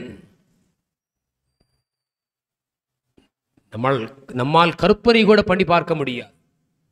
வலிமார்களுடைய அந்த நிலை, பரிசுத்தம் என்பது, தன்னை எதிர்த்த மனிதராக இருந்தாலும் அவரும் இறைவனுடைய சன்னிதானத்தில் ஈடேற்றம் பெற வேண்டும் என்பதற்காக வேண்டி அல்லாஹ்விடத்திலே அழுது மன்றாடக்கூடியவர்கள் வலிமார்கள். அருமையானவர்களே, நபிகள் நாயகம் ஸல்லல்லாஹு அலைஹி வஸல்லம் அவர்களினுடைய அற்புதமான குணாதிசயங்களை கொண்டவர்கள் வலிமார்கள். இமாம் அபுல் ஹசன் ஷாதுரி ரஹ்மத்துல்லாஹி அலைஹி அவர்கள், அவர்களுடைய வாழ்க்கையை நாம் பார்க்க வேண்டும். பேரற்புதமான ஒரு வாழ்க்கை, பரிசுத்தமான ஒரு வாழ்க்கை அது. ஒரு அவையில் பிரசங்கம் செய்து கொண்டிருக்கிறார்கள். ஒருவர் வந்தவர் அவைக்கு வருகிறார். வருவதற்கு முன்னால் அவருடைய உள்ளத்தில் ஒரு எண்ணம், வலிமார்கள் என்று சொன்னால் சாமானிய நிலையில் இருப்பார்களே, உயர்ந்த ஆடை அல்லவா அணிந்திருக்கிறார்கள், விலை உயர்ந்த ஒரு ஆடை, அதையல்லவா இவர்கள் அணிந்திருக்கிறார்கள். இவர்கள் வலியாக இருந்தால் இந்த உயர்ந்த ஆடையை எனக்கு அவர்கள் அன்பளிப்பாக தரணும், அதை கொண்டு என்னுடைய குடும்பத்தினுடைய தேவையை நான் பூர்த்தி செய்து கொள்ள வேண்டும் அப்படின்னு நினைச்சிட்டு வந்து சபையில் உட்கார்றார். பேசி முடித்தார்கள். அவரை தனியாக அழைத்தார்கள். அழைத்து தன்னுடைய ஆடையை கழட்டி அவருடைய கரத்தில் கொடுத்து, நண்பரே, இதை கொண்டு உங்களுடைய குடும்பத்தினுடைய தேவையை நீங்கள் பூர்த்தி செய்து கொள்ளுங்கள் என்றார். ஆச்சரியத்தில் மூழ்கி போய்விட்டார். இந்த உலகத்தில் தனக்காக ஒன்று வேண்டும் என்பதை அவர்கள் விரும்ப மாட்டார்கள். இது வலிமார்களுடைய தன்மை. அது ஸல்லல்லாஹு அலைஹி வஸல்லம் சபையில் ஒரு சஹாபி வந்தாங்க. யா ரசூலல்லாஹ், தங்களுடைய மேனியில் கிடைக்கக்கூடிய இந்த ஆடை அழகாக இருக்கிறது, எனக்கு கொடுத்துருங்க. ஸல்லல்லாஹு அலைஹி வஸல்லம் அவர்கள் அப்படியே உடனே கொடுத்தார்கள். எந்த விதமான யோசனையும் இல்லை, எந்த யோசனையும் இல்லை. அன்பளிப்பாக ஒரு பெண், ஒரு தாயார் அப்பொழுதுதான் சற்று நேரத்திற்கு முன்னதாக கொடுத்த ஆடை ரஹ்மத்துல் ஆலமீனுடைய மேனையில் அது கிடந்து தனக்கான அழகை அது பெற்றுக் கொண்டிருக்கிறது. அந்த நேரத்தில் பெருமானாருக்கு முன்னால் வந்த சஹாபி கேட்ட பொழுது மறுக்காமல் எடுத்து கொடுத்தார்கள். மற்ற சஹாபாக்கள்லாம் கேட்டாங்க. ஸல்லல்லாஹு அலைஹி வஸல்லம் அவர்களுக்கு அது அழகாக இருந்தது அந்த ஆடை. நபி அவர்கள் கேட்டால் இல்லை என்று சொல்ல மாட்டார்கள் என்பது எல்லோரும் நாம் அறிந்து வைத்திருக்கிறோம். அப்படி இருக்கும்போது ஏன் பெருமானாரிடத்துல போய் கேட்கறீங்க? பெருமானாருடைய மேனிக்கு அது எவ்வளவு அழகாக இருந்தது. இந்த சஹாபி அவர்கள் சொன்ன வார்த்தை, இது என்னுடைய சுய விஷயத்திற்காக நான் கேட்கவில்லை, என்னுடைய மரணத்திற்கு பின்னால் எனக்கு கஃனாக இந்த ஆடை பொருத்தப்பட வேண்டும். பூமானினுடைய மேனியில் தவழ்ந்த இந்த ஆடை என்னுடைய கபரில் எனக்கு மேலால் இருக்க வேண்டும் என்பதை நான் விரும்பினேன், அதனால் கேட்டேன் என்றார்கள் இந்த சஹாபி அவர்கள் ரலியல்லாஹு அன்ஹு. கேட்டதுமே கொடுக்கக்கூடிய நபி. இங்கு இமாம் அபுல் ஹசன் ஷாதுரி ரஹ்மத்துல்லாஹி அலைஹி அவர்கள் எண்ணத்தில் எண்ணியவரை அழைத்து சபையில் வச்சு கொடுக்கல, அதையும் கவனிக்கணும். அவரை தனியாக அழைத்து கொடுத்து சொன்னார்கள், இதை கொண்டு உங்களுடைய குடும்பத்தினுடைய தேவைகளை நீங்கள் பூர்த்தி செய்து கொள்ளுங்கள். இன்னொரு நாள் அந்த சபைக்கு மீண்டும் அந்த நபர் வர்றார். அவர்களுக்கு அன்பளிப்பாக கொடுக்கப்பட்ட ஒரு உயர்ந்த ஆடையை அணிந்திருந்தாங்க. சபையில பிரசங்கம் செஞ்சுக்கிட்டு இருக்கிறாங்க. வந்தவர் உள்ளத்தில் எண்ணுகிறார், இந்த உயர்ந்த ஆடை உரிய தகுதியான மனிதருக்கு சொந்தமாக இருக்கிறது. முதல் ஆடையை பெற்றுக்கொண்டு அவர் செல்கின்ற பொழுது இவர்கள் வலி, இவர்கள் வலி, இவர்கள் வலி இல்லா என்ற வார்த்தையை சொல்லிக்கொண்டே சென்றார். மறு சபைக்கு வருகின்ற பொழுது விலை உயர்ந்த ஒரு ஆடை மேனியை அலங்கரித்துக் கொண்டிருக்க பார்த்தவர் எண்ணுகிறார், சொல்லுகிறார் வார்த்தையில், இது தகுதியானவருக்கு தகுதியான ஆடை அனுபவிக்கப்பட்டிருக்கிறது. உயர்ந்த மனிதருக்கு உயர்ந்த ஆடையை அல்லாஹ் அனுபவித்திருக்கிறான், அணியும்படி வைத்திருக்கிறான் என்ற வார்த்தை எண்ணத்தை அவர் எண்ணுகிறார். இமாம் அவர்கள் சபை முடிந்தவுடன் அவரை அழைத்து அந்த ஆடையும் கழட்டி கொடுத்து அனுப்பினார்கள். இதையும் கொண்டு போங்க. இந்த உலகத்தில் அலங்காரங்களை, விலை உயர்ந்ததை தனக்கு தேவை என்று தாஹா ரசூல் ஸல்லல்லாஹு அலைஹி வஸல்லம் அவர்களும் தனக்காக அதை எடுத்து வைத்ததில்லை. பெருமானாருடைய வழியை, பெருமானாருடைய நேசத்தையே தன்னுடைய மூச்சாக கொண்ட வலிமார்களும் அதே வழியை பின்பற்றினார்கள். பிறருடைய குறைகளை மறைப்பதற்குரிய உயர்ந்த பண்பு பெருமானாருக்கு உரியது. யாரையும் சபையில வச்சு குறைபடுத்தி செஞ்சிட மாட்டாங்க, அவரிடத்தில் உள்ள குறையை சொல்ல மாட்டாங்க. ஸல்லல்லாஹு அலைஹி வஸல்லம் அவர்களுடைய அந்த அற்புதமான பண்பை பெற்றவர்கள் வலிமார்கள். ஹாத்திம் அசம் என்று சொல்லக்கூடிய ஒரு இறைநேசர், அவங்க பேர் ஹாத்திம். அசம் என்று சொன்னால் செவிடர் என்று பெயர், பொருள். எதனால் இந்த பெயர் வந்தது? ஒரு விஷயமாக அவர்களிடத்தில் கேட்பதற்காக வேண்டி ஒரு தாயார் வர்றாங்க வீட்டுக்கு. வந்து பேசிக்கிட்டு இருக்கும் பொழுது அவர்களையும் அறியாது காற்று அந்த பெண்ணினுடைய தாயாரிடமிருந்து பிரிந்து விட்டது. அந்த தாயாருக்கு மிகப்பெரிய நாணமாகி போனது. ஒரு ஆண்மகன் முன் அமர்ந்திருக்கிறார். அவர்கள் முன்னால் இது மாதிரியான ஒரு உபாதை ஏற்பட்டு விட்டது என்று முகமெல்லாம் வேர்த்து முகம் மாறிய நிலையை கண்டதும் ஹாத்தம் அவர்கள் ரஹ்மத்துல்லாஹி அலைஹி அவர்கள் இந்த தாயாரிடம், தாயை, நீங்கள் சொல்வதை சத்தமாக எனக்கு சொல்லுங்கள், என் காதில் சரியாக விழாது என்றார்கள். ஒரு பெண்ணினுடைய முகம் மாறுவதை கண்டு அந்த பெண்ணினுடைய உள்ளம் கவலையில் ஆழ்ந்துவிடக் கூடாது என்பதற்காக வேண்டி தனக்கு காது கேட்காது உரத்த குரலில் சொல்லுங்கள் என்று சொல்லியது மட்டுமல்ல, ஏறத்தாழ 12 ஆண்டுகள் அந்த நிகழ்வுக்கு பின்னால் அந்த பெண்மணி உயிரோடு ஹயாத்தோடு இருந்து மரணித்தார்கள். அவர்கள் ஹயாத்தோடு இருக்கும் காலமெல்லாம் வேறு எவர் வந்து பேசினாலும் உரத்த குரலில் பேசுங்கள், எனக்கு சற்று காது கேட்காமல் இருக்கிறது என்பதாகவே அவர்கள் சொல்லுவார்கள். அதனால் தான் அசம் என்ற செவிடர் என்கின்ற புனை பெயரும் அவர்களுக்கு சேர்ந்து கொண்டது. வலிமார்களுடைய பண்பு அதுதான், குறைகளை மறைப்பார்கள்.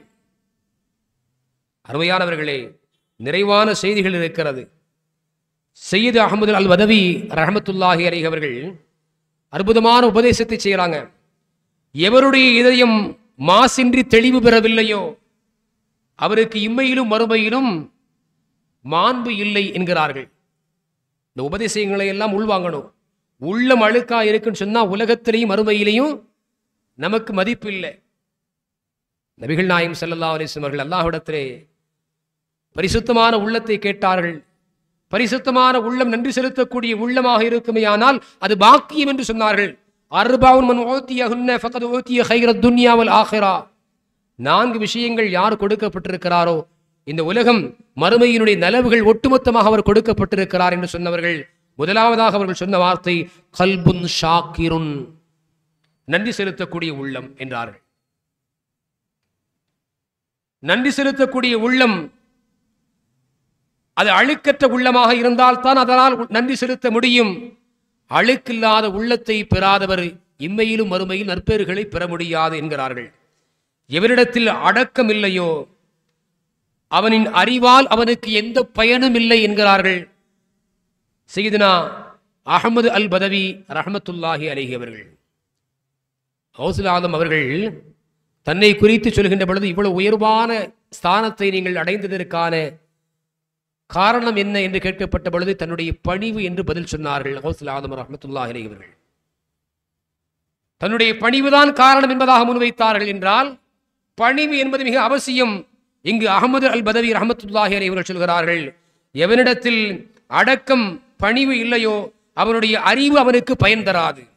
மூன்றாவதாக சொன்னாங்க, ஸல்லல்லாஹு அலைஹி வஸல்லம் ஹதீஸை நாம் பார்க்கணும்.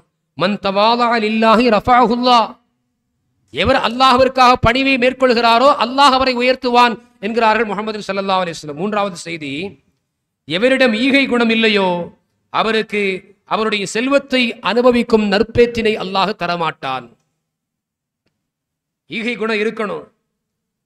ஆயிஷா ரலியல்லாஹு அன்ஹா அவங்க பெருமானார் ஸல்லல்லாஹு அலைஹி வஸல்லம் அவர்களுக்கு கொடுப்பதற்காக இறைச்சி கொஞ்சம் எடுத்து வைக்கிறாங்க. யாசகம் வந்து கேட்கும்போது யாசகத்தில் இருக்கக்கூடியவர்களுக்கு சிறிய அளவில் அதிலிருந்து எடுத்து கொடுத்துட்றாங்க. சிறிய பாகம் பெருமானாருக்கு உணவாக தட்டில் வைக்கப்படுகிறது. ஆயிஷா அம்மா அவங்க வேதனையோட சொன்னாங்க, உங்களுக்காக எடுத்து வச்சிருந்தேன், யாசகம் கேட்கக்கூடிய வந்தாங்க, அவங்கள்ட்ட கொடுத்துட்டேன். முஹம்மது ஸல்லல்லாஹு அலைஹி வஸல்லம் அவர்கள் சொன்ன வார்த்தை, ஆயிஷா எதை நீ கொடுத்தாயோ அதுதான் நமக்குரியது என்றார்கள். எதை நீ கொடுத்தாயோ அதுதான் நமக்குரியது என்றார்கள் முஹம்மது ரசூலுல்லாஹி ஸல்லல்லாஹு அலைஹி வஸல்லம். இந்த உலகத்தில் ஈகை குணம் கொண்டு கொடுக்கக்கூடிய செலவு செய்யக்கூடிய அத்துணை செல்வங்களும் நாளை மறுமையில் அது நமக்கு பயன் தரக்கூடியது என்பதை முஹம்மது ஸல்லல்லாஹு அலைஹி வஸல்லமுடைய இந்த வார்த்தை விளக்கி தருகிறது. நான்காவதாக சொன்னார்கள், எவன் அல்லாஹ்வின் அடிமைகள் மீது இரக்கம் கொள்ளவில்லையோ அல்லாஹும் அவன் மீது இரக்கம் கொள்ள மாட்டான். பெருமானார் ஸல்லல்லாஹு அலைஹி வஸல்லம் ஹதீஸ் நாம் நினைவில் கொள்ள வேண்டும். லா யர்ஹமுல்லாஹ் மல்லா யர்ஹமுன் நாஸ், மக்களில் யார் இரக்கம் காட்டவில்லையோ அல்லாஹும் அவர் மீது இரக்கம் காட்ட மாட்டான் என்றார்கள் முஹம்மது ஸல்லல்லாஹு அலைஹி வஸல்லம். அடுத்து செய்தனா அஹமது அல் பதவி ரஹமத்துல்லாஹி அலைஹி அவருடைய 5வது அறிவுரை, எவனுக்கு பொறுமை இல்லையோ அவனுக்கு சலாமத் என்கின்ற அமைதியும் இல்லை என்றார்கள். பெருமானார் ஸல்லல்லாஹு அலைஹி வஸல்லம் அவர்கள் 4 பாக்கியமானது என்று சொல்கின்ற பொழுது அவர்கள் 2வது லிசானுன் தாக்கிருன், திக்ர் செய்யக்கூடிய நாவு. 3வது சொன்னார்கள், வபதனுன் அலல் பலாஇ சாபிருன், சோதனைகளுடைய நேரத்தில் பொறுமையாக இருக்கக்கூடிய உடல். சோதிக்கப்படக்கூடிய நேரங்களில் எல்லாம் பொறுமையாக இருக்கக்கூடிய மனிதன், அந்த பொறுமையின் காரணத்தினால் அவர் உயர்ந்த ஸ்தானத்தை பெறுகிறார் என்கிறார்கள் முஹம்மது ஸல்லல்லாஹு அலைஹி வஸல்லம் அவர்கள். இங்கு இமாம் அஹமது அல் பதவி ரஹமத்துல்லாஹி அலைஹி அவர்கள், எவருக்கு பொறுமை இல்லையோ அவருக்கு சலாமத்து என்னும் அமைதி இல்லை என்கிறார்கள். 6வது, எவரிடத்தில் தக்வா என்கின்ற இறையச்சம் இல்லையோ அவருக்கு இறைவனிடத்தில் எத்தகைய மதிப்பும் இல்லை என்கிறார்கள். இன்ன அக்ரமக்கும் இந்தல்லாஹி அத்துக்காக்கும், அல்லாஹ் அல் குர்ஆனில் பேசுகிறான், உங்களில் அல்லாஹ்விடத்தில் சங்கையானவர்கள் உங்களிடத்தில் இறையச்சம் உள்ளவர்கள் என்று அல்லாஹ் அடையாளப்படுத்துகிறான். அருமையானவர்கள், வலிமார்களுடைய வாழ்க்கையும் அவர்களுடைய வார்த்தைகளும் பரிசுத்தமானது. நாம் பரிசுத்தமாக ஆகுவதற்கான வழிகாட்டுதல் நமக்கான முன்னுதாரணம் என்பதை விளங்கிக் கொள்ள வேண்டும். இறுதியாக தென்கிழக்கு ஆசியாவின் ஜோதி சையீது சாதாத் குத்துபுல் மஜீத் ஃபர்துல் வஹீத் ஷேக் சையீது சாதாத் அப்துல் காதிர் மீரான் சுல்தான் காதிர் வலி கஞ்சசவாயி கஞ்சி பக்ஷ் அவர்களுடைய வாழ்க்கையினுடைய நிகழ்வுகளை நாம் பாடமாக எடுத்து பார்க்கணும். 10 ஆண்டுகளுக்கு மேலால் சையீது முஹம்மது கௌஸ் காதிரி ரஹமத்துல்லாஹி அலைஹி அவரிடத்திலே ஆன்மீகத்தினுடைய ஞானம் பெற்ற பின்னால் தன் பெற்றோர்களை பார்க்க வேண்டும் என்று உள்ளம் நாடிய பொழுது ஆசானிடத்திலே அனுமதி கேட்கிறார்கள். பணிவான குரலில் அனுமதி கேட்கிறார்கள். இந்த கேள்வி காதில் விழுந்த பொழுது உஸ்தாத் அவர்கள் மகிழ்ச்சி அடைந்து தனக்கு சொந்தமான 400 சீடர்களை மாணவர்களை அழைத்தாங்க. அழைத்து இந்த 400 சீடர்களுக்கும் நீங்கள் தான் தீட்சை வழங்க வேண்டும். இவர்கள் இனிமேல் உங்களுக்குரிய மாணவர்கள். இவர்கள் அத்துணை நபர்களும் என்னுடைய துஆவிற்கு பின்னால் வழிப்பறி கொள்ளையர்களாக இருந்த இவர்கள் அனைவர்களும் ஹிதாயத்தினுடைய பாக்கியத்தை பெற்றவர்கள். இவர்கள் இனிமேல் உங்களுக்குரியவர்கள். இவர்களை உங்களோடு நீங்கள் வழிநடத்தி செல்லுங்கள் என்று சொல்லிவிட்டு முஹையுத்தீன் என்கின்ற நபரையும் இப்ராஹிம் ஹசன் ஹுசைன் ஆகிய 4 நபர்களையும் அழைத்து இவர்களை உங்களுக்குரிய பிரதான ஹலீஃபாவாக நீங்கள் ஆக்கிக் கொள்ளுங்கள் என்று உஸ்தாத் அவர்கள் ஆணையிட்டார்கள். ஆணையிட்டு வழி அனுப்பக்கூடிய அந்த நேரத்தில் உஸ்தாத் அவர்கள் சொல்கிறார்கள், நான் ஆரம்பத்தில் சொன்னதை மீண்டும் நினைவுபடுத்துகிறேன். அல்லாஹு நபிமார்கள், ரசூல்மார்கள், வலிமார்களுக்கு தான் எதையெல்லாம் காட்டித்தர வேண்டும் என்று விரும்புகிறானோ அத்துணையும் அல்லாஹ் விசாலமாக காட்டி கொடுப்பான். முகமது சையீது முகமது கௌஸ் காதிரி ரஹமத்துல்லாஹி அலைஹி அவர்கள் கேட்கிறாங்க, உங்களுக்கு நீங்களோ திருமண வாழ்க்கை விரும்பாத நிலையில் இருக்கிறீர்கள். உங்களுக்கு அல்லாஹ் ஒரு ஆண்மகனை கதிரில் வைத்திருக்கிறானே, என்ன செய்ய போகிறீர்கள்? இது அல்லாஹ் அறிவித்துக் கொடுக்கிறது. பணிவான குரலில் தன் ஆசானுக்கு முன்னால் சொன்னார்கள், ஆண் துணை இல்லாது அல்லாஹு ரப்புல் ஆலமீன் அவன் ஆற்றல் கொண்டு மரியம் அலிஹிஸ்லாம் அவர்களுக்கு ஈசா அலிஹிஸ்லாத்து வஸ்ஸலாம் அவர்களை பிறக்கச் செய்தது போன்று அல்லாஹ் அவன் புறத்தில் ஒரு நாட்டத்தை அதற்காக வைத்திருப்பான் என்று பதில் பணிவாக சொன்ன பொழுது அந்த வார்த்தையை கேட்டு உஸ்தாத் அவர்கள் மகிழ்ச்சி அடைந்து துஆ செய்தார். அருமையானவர்களே, அவர்கள் உயர்ந்த ஸ்தானத்தை வலிமார்களில் பெற்ற பொழுது இந்த வாக்கியம் எதனால் கிடைத்தது என்ற வார்த்தை அவர்களுக்கு முன்னால் கேள்வியாக வைக்கப்பட்ட பொழுது அவர்கள் சொன்ன வார்த்தை, என்னுடைய உஸ்தாத் சையீது முகமது கௌஸ் காதிரி ரஹமத்துல்லாஹி அலைஹி அவர்களுக்கு நான் செய்த பணிவிடையின் காரணமாக நான் கிடைக்க பெற்ற நற்பேறுகள் என்றார்கள்.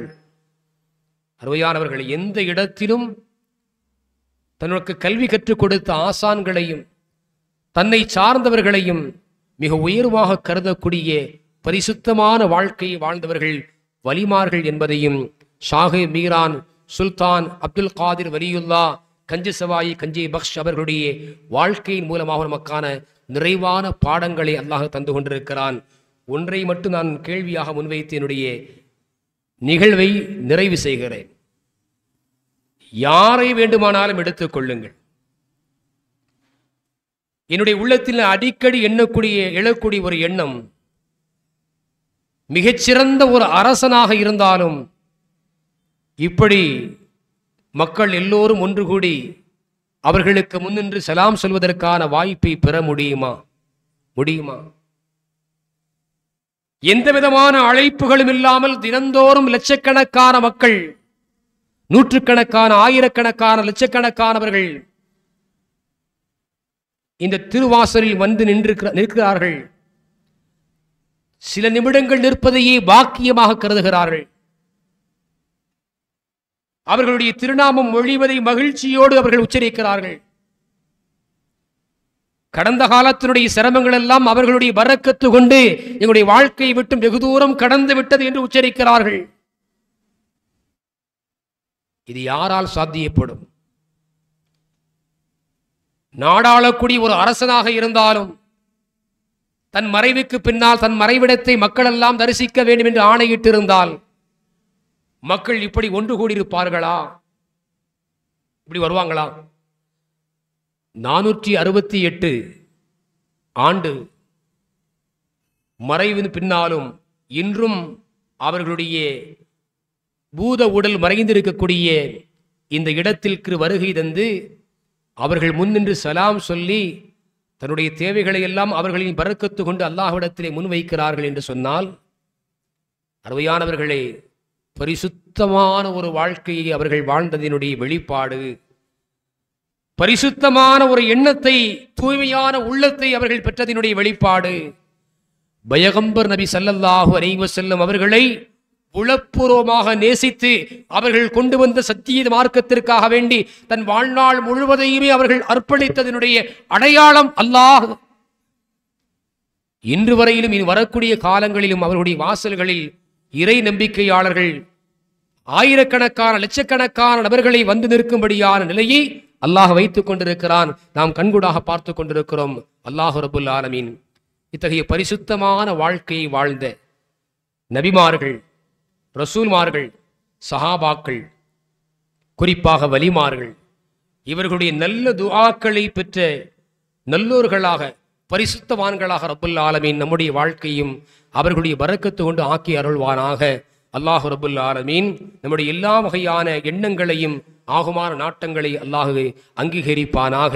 நம்முடைய உள்ளங்களில் கவலை இல்லாத நிலையை ஏற்படுத்தி இந்த உலகம் சார்ந்த விஷயங்களில் மோகம் கொள்ளாது மறுமை சார்ந்த விஷயங்களில் இறைவனை பயந்து வாழ்ந்து அவனுடன் நம்மீது கடமையாக்கிய எல்லா கடமைகளையும் உரிய நேரத்தில் உள தூய்மையோடு ஆரோக்கியத்தோடு நிறைவேற்றுவதற்குரிய வாய்ப்பை ரப்புல் ஆலமீன் அல்லாஹ் நமக்கும் நம்முடைய பெற்றோர்களுக்கும் நம் உஸ்தாதுமார்களுக்கும் நம்முடைய பிள்ளைகள் பிச்சளங்கள் சந்ததிகள் அனைவர்களுக்கும் அல்லாஹ் விசாலமாக தந்தல் புரிவானாக. வஆகிரு தஅவானா அனில் ஹம்துலில்லாஹி ரப்பில் ஆலமீன். அஸ்ஸலாமு அலைக்கும் வரஹ்மத்துல்லாஹி வபரகாத்துஹு.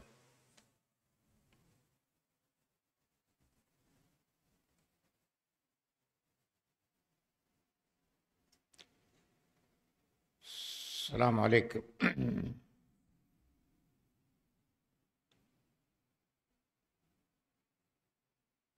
பரிசுத்தமான வாழ்வு வாழ்ந்தவர்கள், தூய்மைக்கு இஸ்லாம் தரும் முக்கியத்துவம் உலகத்தில் எந்த மார்க்கம் மதமும் தரவில்லை. இஸ்லாம் தூய்மைக்கு முக்கியத்துவம் கொடுத்ததை மட்டும் ஆய்வு செய்து ஒரு மருத்துவ விஞ்ஞானி தன்னை இஸ்லாத்தில் இணைத்து கொண்டார்கள். சமீப காலத்தில் தான் பிரான்சில். அவர் இஸ்லாத்தை ஏற்றுக்கொள்வதற்கு முன் அவருடைய பேரு டாக்டர் பல்வா. சாதாரண டாக்டர் அல்ல, மருத்துவ விஞ்ஞானி. அவர்கள் தூய்மைக்கு இஸ்லாம் இவ்வளவு முக்கியத்துவம் கொடுக்க என்ன காரணம், அது எங்கிருந்து ஆரம்பம்? தொழுகையில் உடல் சுத்தம் உள்ளம் சுத்தம் இருக்க வேண்டும், உடல் சுத்தம் இருக்க வேண்டும், ஆடைகள் சுத்தமாக இருக்க வேண்டும். அப்படி இருந்தால்தான் அந்த வணக்கமே ஏற்றுக்கொள்ளப்படும். நிறைய செய்திகள் இருக்கு, அதெல்லாம் சொல்ல நேரமில்லை. மொத்தத்தில் தூய்மையோட முக்கியத்துவம். அவர் தன்னை பற்றி யோசிக்கிறார்கள். எப்படி யோசிக்கிறார்கள் என்றால், தான் காலையில் எழுந்து பிரஷ் மட்டும் செஞ்சு எந்த ஒரு சுத்தமும் செய்யாமல் சர்ச்சுக்கு போயிருக்கிறேன். மது அருந்தி நான் சர்ச்சுக்கு போயிருக்கிறேன். அதிலே பிரச்சனை இல்லை. காரணம், சர்ச்சிலையும் ஒரு வகையான மது பரிமாறப்படுகிறது, வைன் என்று சொல்லப்படும். ஆனால் இங்கே மாற்றமாயிருக்கு. அப்படி அவர் குர்ஆன் படிக்க ஆரம்பித்தார்கள்.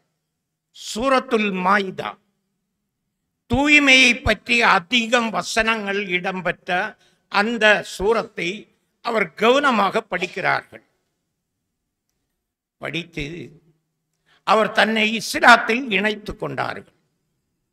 அதுக்கு மூல காரணமே தூய்மைக்கு இஸ்லாம் கொடுக்கும் முக்கியத்துவம். அதில் அவர் சொன்ன இன்னொரு முக்கியமான விஷயம், உணவும் தூய்மையாயிருக்கணும். அதுதான் ஹலாலு ஹராமு. அதுக்கு அவர் ஒட்டு மொத்தத்தில் அவருடைய ஒரு கருத்து சொல்லி இருக்கிறார்கள். அது என்ன? தூய்மையானவனுக்கும் தூய்மையானவன் இறைவன். இறைவனின் தூய்மையான ஆத்மா. அந்த ஆத்மா இருக்கும் ஒரு பாக்ஸ், ஒரு பெட்டி தான் உடல். எனவே அந்த உடலும் தூய்மையாய் இருக்க வேண்டும்.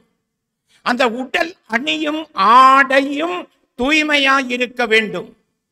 அந்த உடல் உட்கொள்ளும் உணவு பானங்களும் தூய்மையாய் இருக்க வேண்டும்.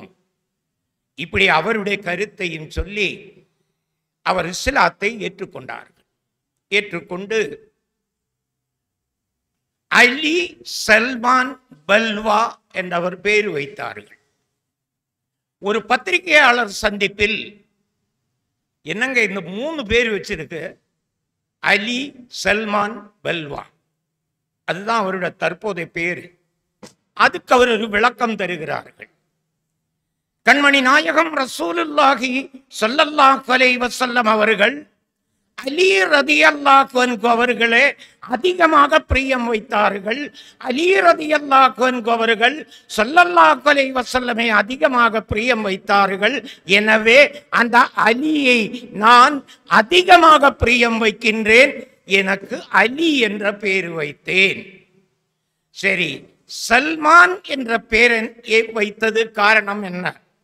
பூர்வ வேதங்களிலிருந்து காத்தமுன் நபியை பற்றி அறிந்து 10 ஆண்டுகள் பாரசீகத்திலிருந்து புறப்பட்டு 10 ஆண்டுகள் மதீனாவில் அடிமை வேலை செய்து ஸல்லல்லாஹு அலைஹி வஸல்லம் அவர்களை நேரடியாக சந்தித்து செய்தியை சொல்லாமல் அந்த தோள்பட்டையில அந்த காத்தம், அந்த முத்திரை அது இருக்கா என்று கண்டறிந்து இஸ்லாத்தை ஏற்றுக்கொண்டவர்கள்.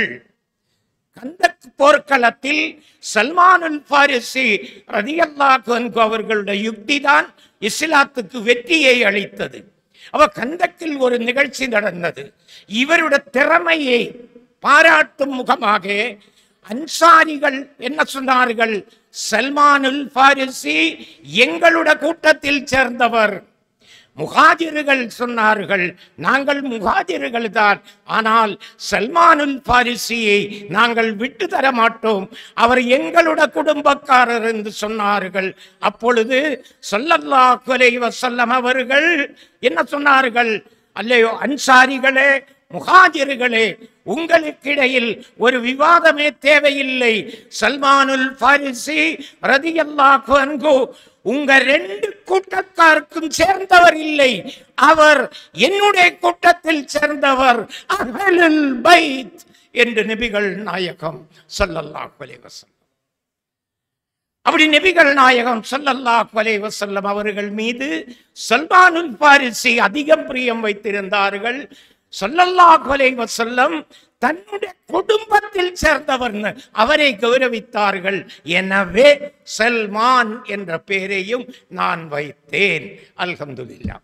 சரி, அப்போ ஒரு கேள்வி பத்திரிகையாளர்கள், அப்படின்னா பழைய பேர் விட்டுட வேண்டியது தானே? பெல்வா இல்ல, அது முடியாது. இந்த பெல்வா இருந்தா தான் இந்த அலி சல்மான் இன்னார் என்று உலகத்துக்கு தெரியும். பெல்வாவை போன்ற ஒரு அறிவாளி இஸ்லாத்தை ஏற்றுக்கொண்டால் அது இஸ்லாம் அறிவார்ந்த மார்க்கமாக இருக்க வேண்டும்.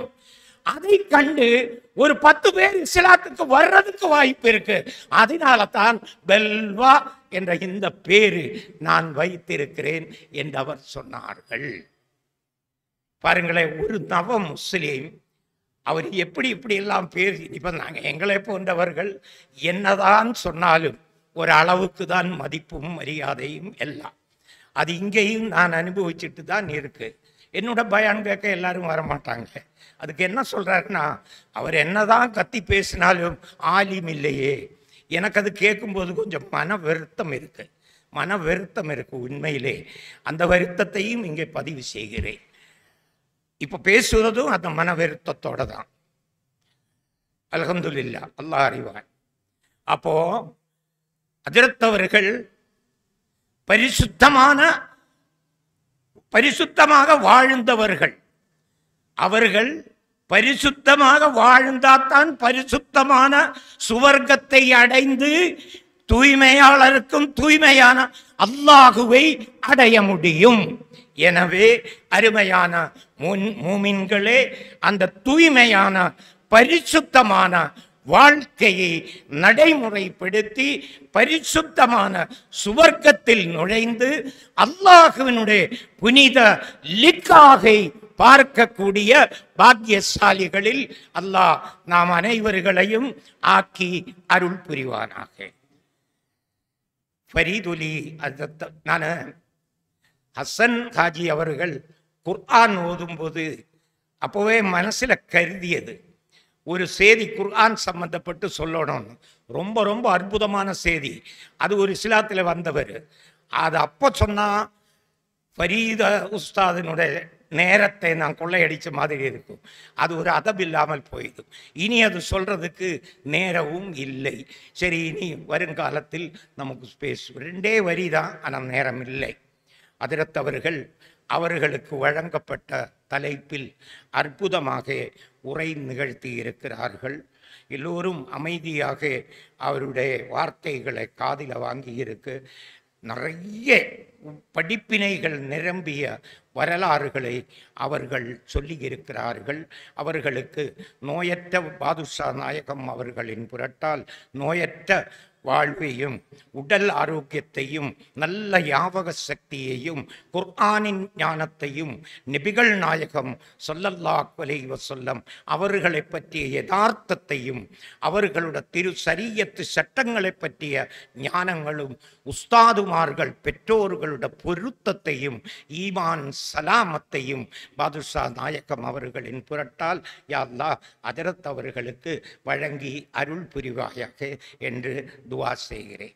நாளை இந்த புனித மஜ்லிஸில் ஆரம்பித்ததிலிருந்து 22 ஆண்டுகளும் 22 தலையங்கங்களில் தலைப்பிலிருந்து ஒரு அணு அளவு செருவாமல் அந்த தலைப்பிலேயே பேசக்கூடிய அற்புதமான ஒரு சொற்பொழிவாளர் மேலேப்பாளையம் மன்பவுல் பாக்கியாத் மகிழர் அரபிக் கல்லூரியின் ஸ்தாபகர் பேராசிரியர் KM ख्वाजा मोहिद्दीन हजरत அவர்கள் அற்புதமான ஒரு தலையங்கம், காலத்துக்கு ஏற்ற ஒரு தலையங்கம். சான்றோர்கள் வரலாற்றில் சாத்தான்களும் சாலிகான ஜின்களும்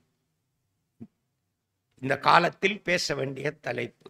அதற்கு அவர்கள் சிறப்புரையாற்ற வருகை தருவார்கள் இன்ஷா அல்லாஹ். உரிய நேரத்தில் அனைவர்களும் மஜ்லிஸுக்கு வருகை தந்து மஜ்லிஸை சிறப்பித்து தரும்படி கேட்டுக்கொள்ளப்படுகிறார்கள். இன்றைய தினம் சிறப்புரையாற்றிய ஹஜ்ரத் அவர்களுக்கும் மஜ்லிஸுக்கு வருகை தந்த அனைவர்களுக்கும் நாகூர் அல் இஹ்சான் மனிதநேய ஆத்மீய அறக்கட்டளையின் சார்பில் மனமார்ந்த நன்றியினையை தெரிவித்துக் கொள்கிறேன். சலாம் வைத்துடன் மஜ்லிஸு நிறைவு பெறும்.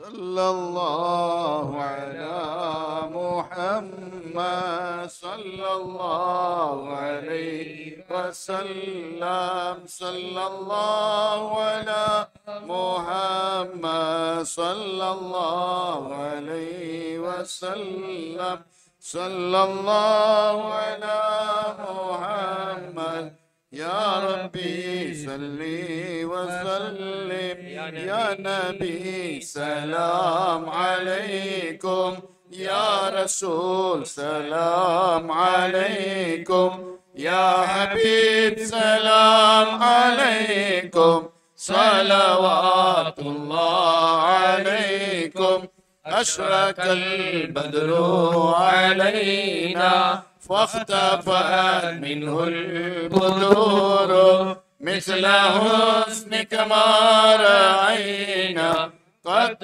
يا وجه السرور أنت شمس أنت بدر أنت نور فوق نوري أنت إكثر وغالي أنت مصباح الصدور يا حبيبي يا محمد يا عروس الخافقين يا مؤيد يا ممجد يا إمام القبلتين من رأى وجهك يسعد يا كريم الوالدين حوضك السب المبارك وردنا يوم النشور أنت غفار الخطايا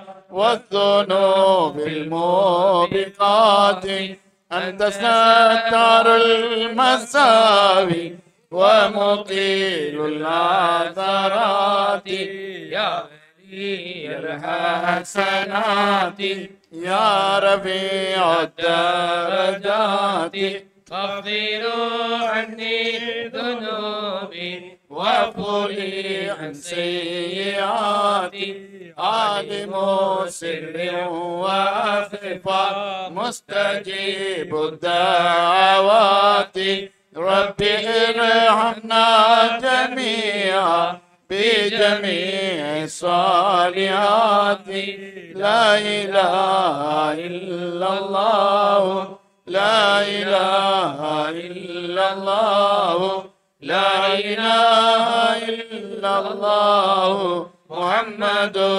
رسول الله، صلى الله على محمد صلى الله عليه وسلم، صلى الله على محمد صلى الله عليه وسلم، صلى الله على محمد يا ربي صل عليه وسلم. يا صاحب النور كل ناصري بالسمع والعلا وحسن البصر، وبطول عمر الله بعمر القاسري، يا مجمع الخيرات عبد القادر، يا صاحب النور كل ناصري بالسمع والأعلى وحسن البصر، وبطول عمر لا بعمر